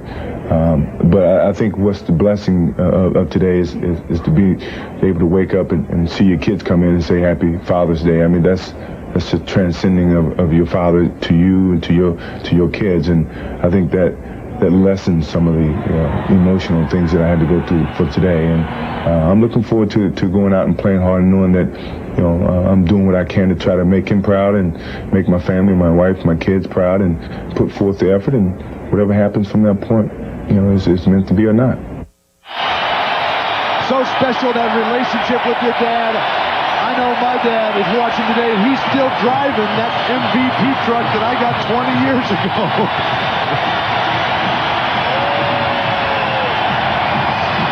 And a standing ovation again from this Chicago crowd. They want to see the championship celebration tonight.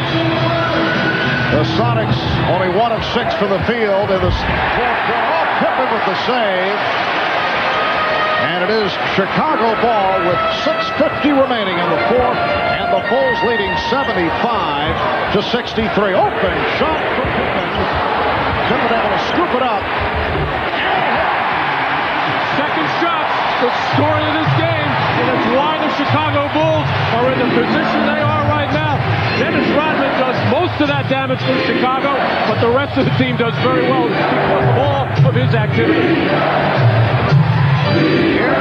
Shrimp. So he ends that streak that you just saw, and the Bulls now lead 77-65. Shrimp with 17.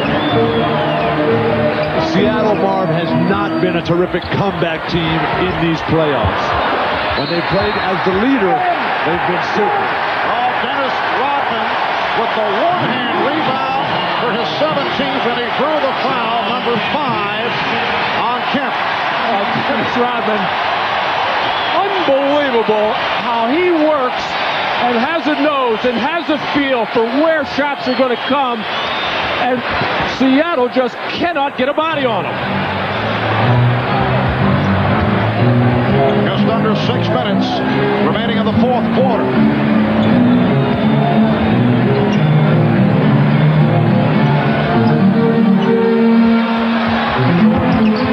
On the pull-up.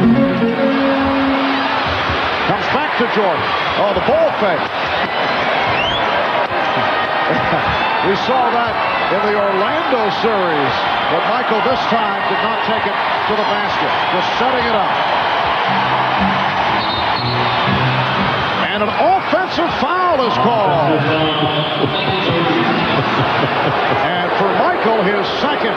Now, Michael does have a tendency to use that off arm to wipe out the defender to get an advantage, and just ever so slightly just wipes at the hand of the defensive man. You get the idea. He wants to do something that will get this crowd to explode. Perkins for three. Sam Perkins, 2 of 11 from the field. Mark, Chicago so fundamentally sound. They box out magnificently. It's not a big team. Longley's not a great defensive lineman. That's a heat check. He knows he's got the rhythm. He said, why not? Just under 5 minutes remaining in the fourth. And Sam Perkins again not able to hit, and Pippen off the boards. Chicago with a 47-31 advantage on the board. Longley is fouled. Good lead from Pippen, and Luke Longley is headed to the line. Well, that last sequence of fast breaks for Chicago, Sean Kemp is begging for the ball. They got Sam Perkins, everybody else casting off from three. They can't even get their star player the ball. Standing ovation from this crowd at the United Center as Sean Kemp has fouled out. 18 points, 14 rebounds. Well, Luke Longley running the floor, and Sean Kemp, I think, very, very tired and frustrated that he could not get the basketball late getting back. And that really put Seattle in a major hole. Looking over to the bench saying, hey, get me out, I want the ball. I don't know what's going on at this point.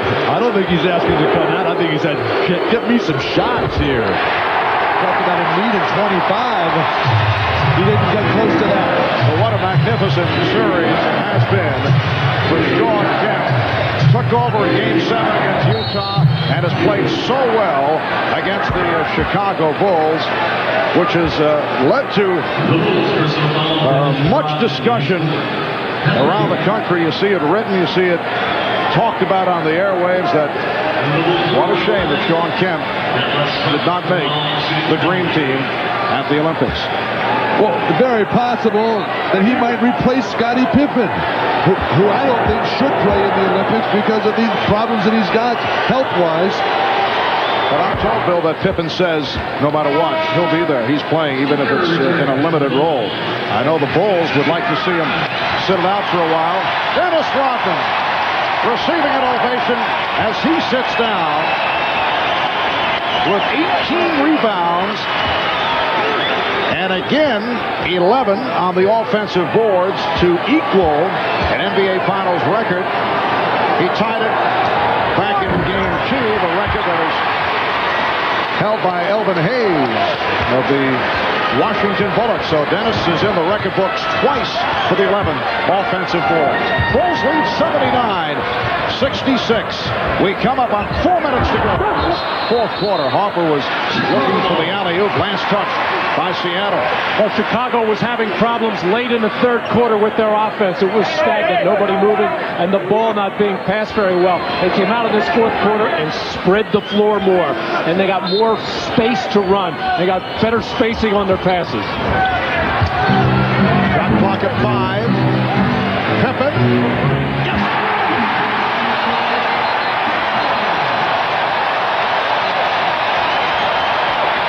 Dick Pavetta blowing the whistle and apparently indicating a foul call away from the ball. The basket counts, and a double foul on Wingate and Jordan.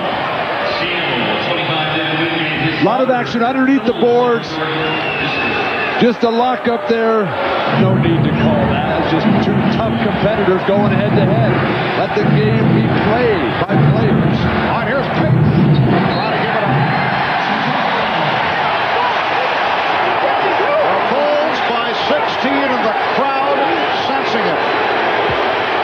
The Chicago Bulls seeking their fourth NBA title the last 6 years. Only in 1992 against Portland did they have the trophy presentation on their court. Pippen, and rebounded by Perkins. They won their first championship in Los Angeles against the Lakers in 1991. They won their third title in Phoenix against the Suns. Crowd looking for a travel. Perkins, Sam Perkins, who has had a very difficult time of it, 3 of 13 from the field. He now has 7 points, and the Bulls lead 82-68. Hard for Chicago, just keep moving. Push yourself through the fatigue.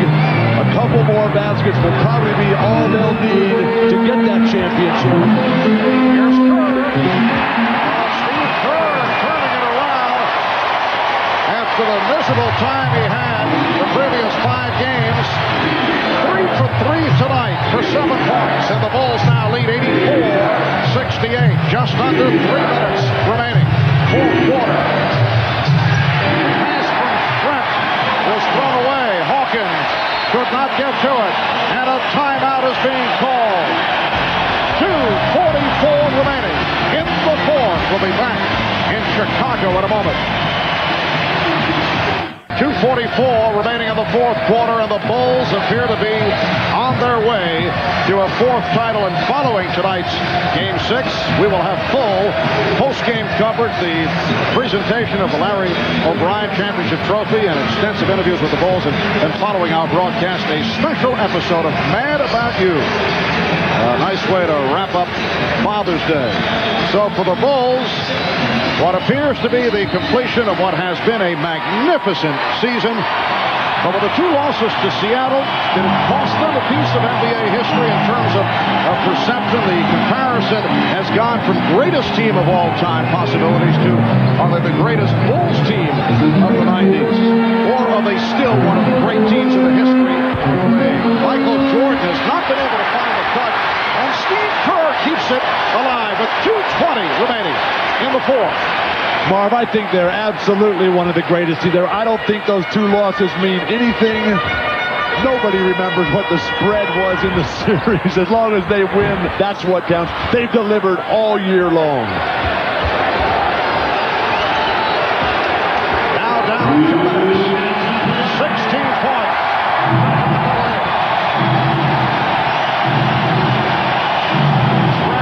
Kicks it out.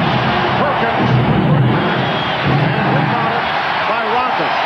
So Dennis Rodman with his 19th rebound. The only question is, will he break the NBA Finals record for offensive rebound?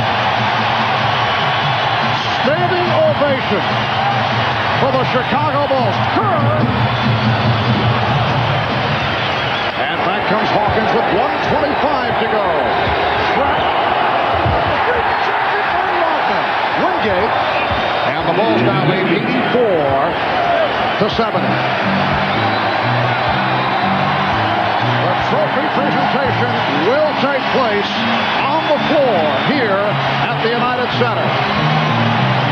The Michael Jordan comeback will be completed. Here is Jordan kicking it out. Pippen.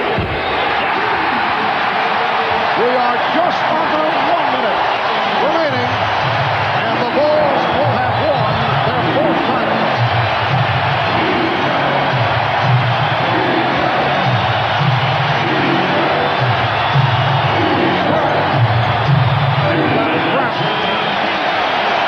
And for the Sonics, a season that saw them win games. Answer their critics by getting to the NBA Finals. They have the same people wondering over the first 3 games, but they came back in glorious fashion to force the 6th game. And they are now down to the final 21 seconds of this 1995-96 season.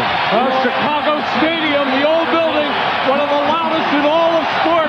The United Center, I think, has finally come of age. They have reached the level with this crowd, and they played a major part in this victory tonight. Well, Eric Snow walks it up with time running out. Down to 10 seconds. A three-pointer for Trent. 87-75, and we're in the final second. The Chicago Bulls have won the 95-96 NBA championship. Make it 4 in 6 years as they defeat the Sonics 87-75. And they are going wild in the Windy City.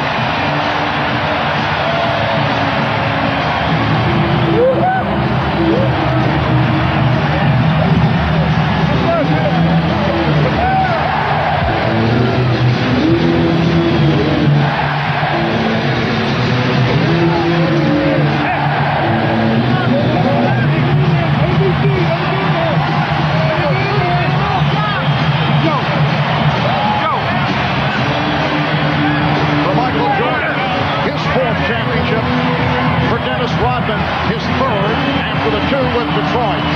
And the Bulls are able to, as Michael Jordan has often said, complete the picture. Michael Jordan, we're told, has won Most Valuable Player honors for this final series. It was not a particularly good shooting series for Michael, and he finished tonight only 5 of 19, but 11 of 12 at the line, 22 points, and also had 7 assists. And the first time in the history of the NBA that one player has won the regular season Most Valuable Player, All-Star Most Valuable Player, and NBA Finals. A tremendous accomplishment by Michael Jordan. The questions in terms of contract signing involving Phil Jackson, Michael Jordan, Dennis Rodman. On the other side of the ledger, George Karl of the Seattle Sonics. We will have the presentation of the championship trophy in just a moment. An emotional moment for Michael Jordan.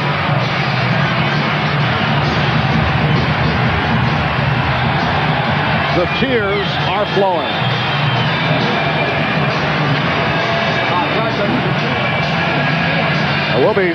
We'll be talking with Michael in just a few moments, and I would think there is a tie-in with his late dad on this Father's Day, 1996.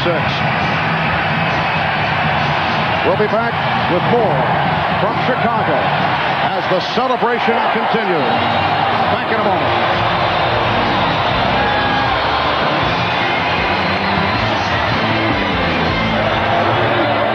To this year's Olympic Games, me, Akim Olajuwon, and the rest of the American Dream Team are going to treat these guys for lunch.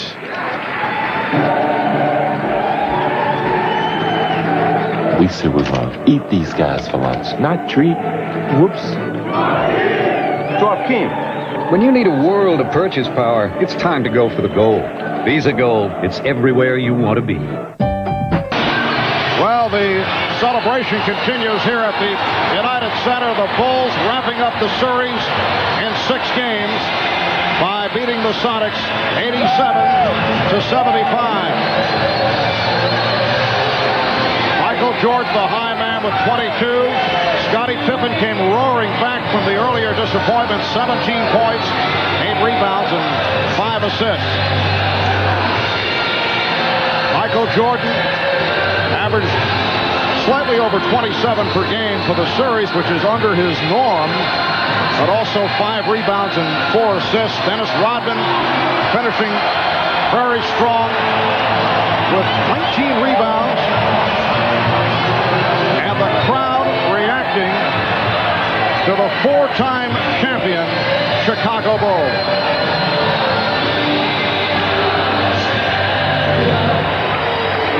We'll be back with more in a moment. But first, these messages from your local station.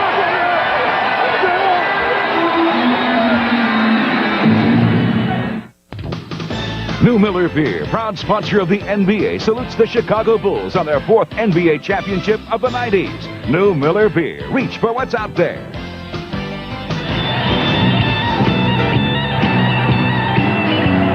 Ladies and gentlemen, please direct your attention to center court for the presentation of the Larry O'Brien NBA Championship Trophy. Here's NBC's Bob Costas. For the 4th time in 6 years, the Chicago Bulls are world champions. We'll hear from most of the players momentarily, but surrounding me here, Commissioner David Stern will make the presentation. The owner, Jerry Reinsdorf. We'll hear from Phil Jackson momentarily. There he is, towering above us. Jerry Krause, whose moves have been about as shrewd as anybody in sports over the last several years. Every player on this roster, save Michael Jordan, acquired by this man. And for the presentation of the trophy, the Commissioner David Stern. Your 72 wins, an NBA record, and this championship placed the Chicago Bulls among the storied teams in NBA and sports history. Along the way, you and the Sonics treated the world to NBA basketball at its best. Thank you for that. Congratulations to the fans of Chicago, the organization, and the 4-time NBA champion Chicago Bulls.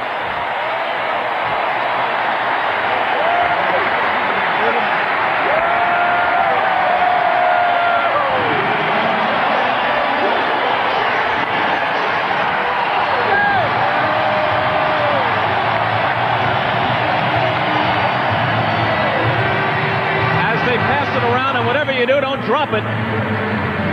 Jerry Reinsdorf, I know it's hard to separate one from another, but this one certainly was different. This was different. This was a fairy tale year. 87 wins out of 100 games played. Every single man on this team contributed to this championship. Great players, led by the greatest player that ever played this game, the greatest coach in the league, but more. If you had to give credit to one man, the guy that put them all here, Jerry Krause. Jerry, I heard you say on one occasion that had Michael remained, the 93 team might have been the best of all, but this one will do. It's a great, great group, and this win today was so great because everybody contributed. There wasn't a guy on this roster that didn't contribute today. I'm so proud of them. Jerry, congratulations. And now to Phil Jackson. After the 2 losses in Seattle, was there even a tinge of worry coming in tonight? We were never worried. We had these people to come home to, home crowd. That's right, home cooking. We knew we'd win it right here. You've been around the game a long time. You've played with a storied team in the Knicks of the early 70s. You've coached 4 world champions. But this season was different than any other in NBA history, and the expectations were very high. Nothing but a championship would have sufficed. You're right. The championship was placed on our heads the first day of camp. Dennis Rodman, in addition to our basketball club, we've had a wonderful time doing it. It's been a joyful ride. The atmosphere in this building speaks for itself. We don't want to put a damper on it in any way, but this is a question that has to be asked. Do you expect to be back here as you go for 2 in a row and 5 overall next year? They want me back. If the management wants me back, I'll come back. It's got to be right. It'll be right. And now let's go to Ahmad Rashad, who's with Michael Jordan. All right, thanks, Bob. Michael, I know that the first one was sweet, but how much sweeter was this one? Well, you know, I can't even put it in words. My Father's Day, what it means to me. I know he's watching. To my wife, to my kids, to my mother, my brothers and sisters. This is my daddy. I'm very happy for him. Now, you had said, Michael, that of all the accomplishments that you've made, that this may be the accomplishment. Why? Well, this goes right up there to having my kids. My kids are the most important things to me, my wife, my family. But next to them, this is going to mean a lot to me because of what it symbolizes, which is my father on Father's Day. It means it means a big deal to me. Now, you remember just a couple years ago that early flight to Indiana where it all started. Now, all of a sudden, it looks like this is a culmination. It's been a long road. You know, it started from scratch. You know, I had a lot of support from my teammates, from my family. I'm just happy for the city of Chicago. I'm sorry I was out for 18 months, but I'm happy I'm back to bring a championship back to Chicago. I know this is what you're pointing for, but as we look back at the baseball, we were talking the other day that you've almost forgotten about that. Seems like years ago. I haven't truly forgot it. You know, those minor leaguers meant a lot to me. They really got me back on the road of thinking basketball. They showed me the genuine attitude that you have when you're playing a sport that you truly love. So I give a lot of gratification to the minor league organization, the White Sox organization, for giving me that inspiration. But it's always great to come back and play in Chicago. All right, Michael, congratulations to you on a great year and a way to bring it to a win. Thank you very much. All right, let's go over to Jim Gray. All right, thank you very much, Ahmad. I'm here with Dennis Rodman. They're chanting your name now. Rodman, did you simply impose your will there in the third quarter with all those rebounds and 5 points? Well, I just think, say one thing. I just thank Chicago for having me in the city. And a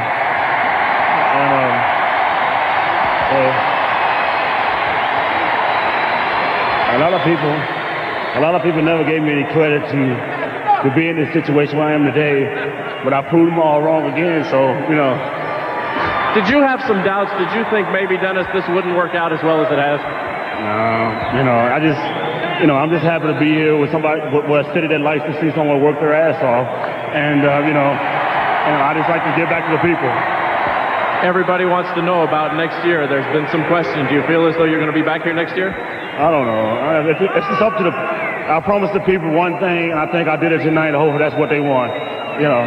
What did Michael Jordan and Scottie Pippen and the guys say to you after you guys lost in Game 5? They specifically had some words for you. What were they? No, the referees seem to have a tendency to pick on somebody that's totally different, but I say screw them, I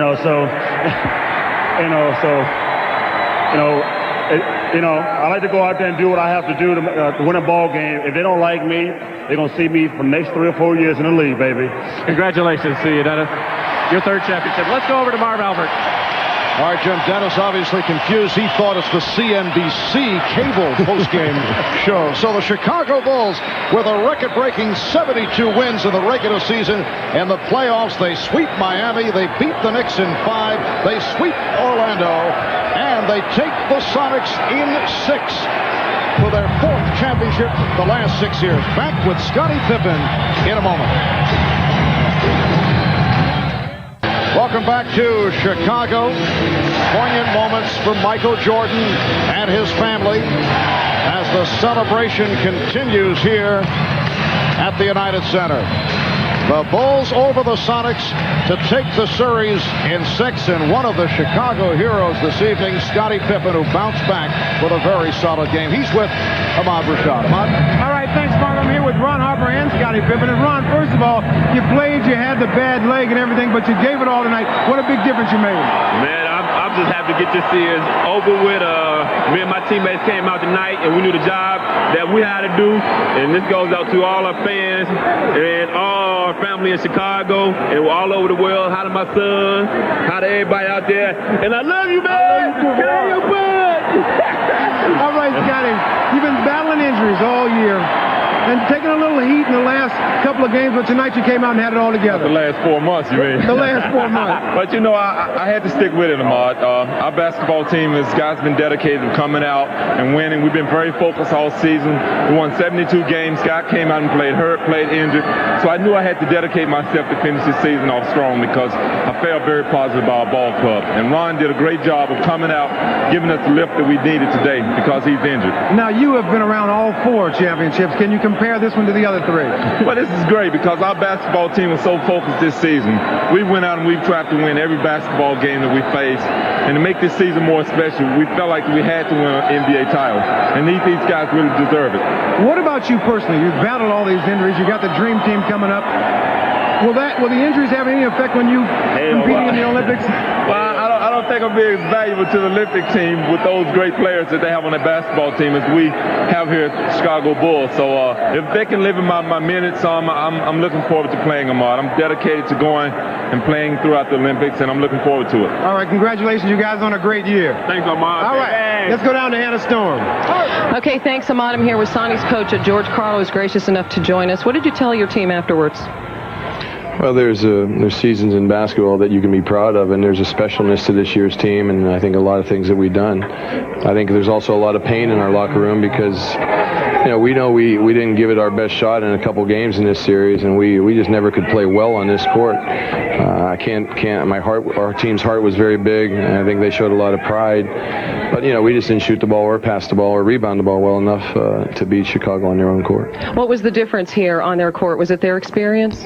I think energy and experience has come to mind right away. It seems like since Game 3, the team that had the energy, that had the extra bounce, was winning the games. And we had it in Game 4 and 5, and they had it in Game 3. And tonight, I thought, their bounce on the rebounding was unbelievable. But I also think the experience, we got frustrated at times in this building and gave them minutes where we didn't play our best basketball. How will history treat the Chicago Bulls, who came into this series? A lot of people theorize they were one of the greatest teams ever. Did you destroy that theory by making it a series and making it difficult on them? They're a great basketball team, and I think, that shows with 3 all-defensive players. You probably got the MVP in Michael Jordan. You got probably the best all-around player in Scottie Pippen. You got the best 6-man award in Tony Kukoc. You got a great coaching staff led by Phil Jackson. So I think they got to be in the top 3 or 4. But as I said to my team, I said we showed that we're close to them, and I think with an experience and the growth that can happen, this team will be back fighting for the championship again. Okay, George, thanks very much for joining us. Great effort by your team coming back from 3-0. Well, let's send it back out on the court.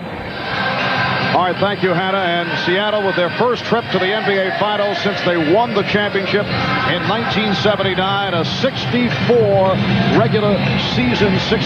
win regular season scenario for the Sonics in the playoffs. They beat Sacramento, swept Houston, beat Utah in a grueling 7-game set, and then came back against the Bulls but lost in 6.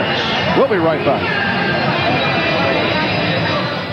Record for the season, 87 wins and 13 losses, including the playoffs. Tonight, game number 100. There is symmetry in that as we conclude this NBA regular season. The chairman of the Chicago Bulls is Jerry Reinsdorf. Many questions will be facing Jerry in this offseason, and he is with our Jim Gray. All right, thank you very much, Marv. There are an awful lot of questions for Jerry Reinsdorf, but the main ones are, will Rodman, Jordan, and Phil Jackson all be back next year? Well, right now, I just want to enjoy the moment, the celebration that's going on here, and the visit that we have to Grant Park, and then we'll worry about those things later. Right now, all I want to think about is what this team accomplished and what an incredible job that Jerry Krause did in putting together a team of players that anybody else could have had, many of whom nobody wanted. What would be the reason for any one of the 3 not returning? Look, we want everybody back, but who knows? Life is funny. I don't even want to think about problems right now. I'm having such a good time now, I don't want to think about any bad things. Do you expect it will be a problem with any of the 3? I don't want to have any problems. I hope there are no problems. I hope we have them all back. But we'll deal with that when the time comes. Tonight is a night of celebration for this great city and for our fabulous organization. Jerry, thanks for taking the time with us. Let's go back to Marv Albert. All right, thank you, Jim. And I'm here with my cohorts, Bill Walton and Matt Gukas. Final thoughts on this 95-96 edition of the Chicago Bulls. Where is their place in history, Bill? Right at the top, along with a number of other teams who all believe that they're the greatest team. But what was so impressive about the Bulls this year was the way they did it with style, dignity, and the pride and hard work ethic of Michael Jordan. And obviously very emotional for Michael Jordan. Well, you could see it all building up in Michael after coming back and going through the disappointments of last year and then bouncing back and leading his team to just a storybook season. All right, let's join with Bob Costas back upstairs. Bob? All right, Mark, terrific job as always. Before some final comments on the Bulls championship, a programming note coming up here on NBC. We have a special episode. And that will be followed by your late local news. And so tonight, it's official. The Chicago Bulls have done it. And the fact that the expected took a bit longer.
this season has added to his legend.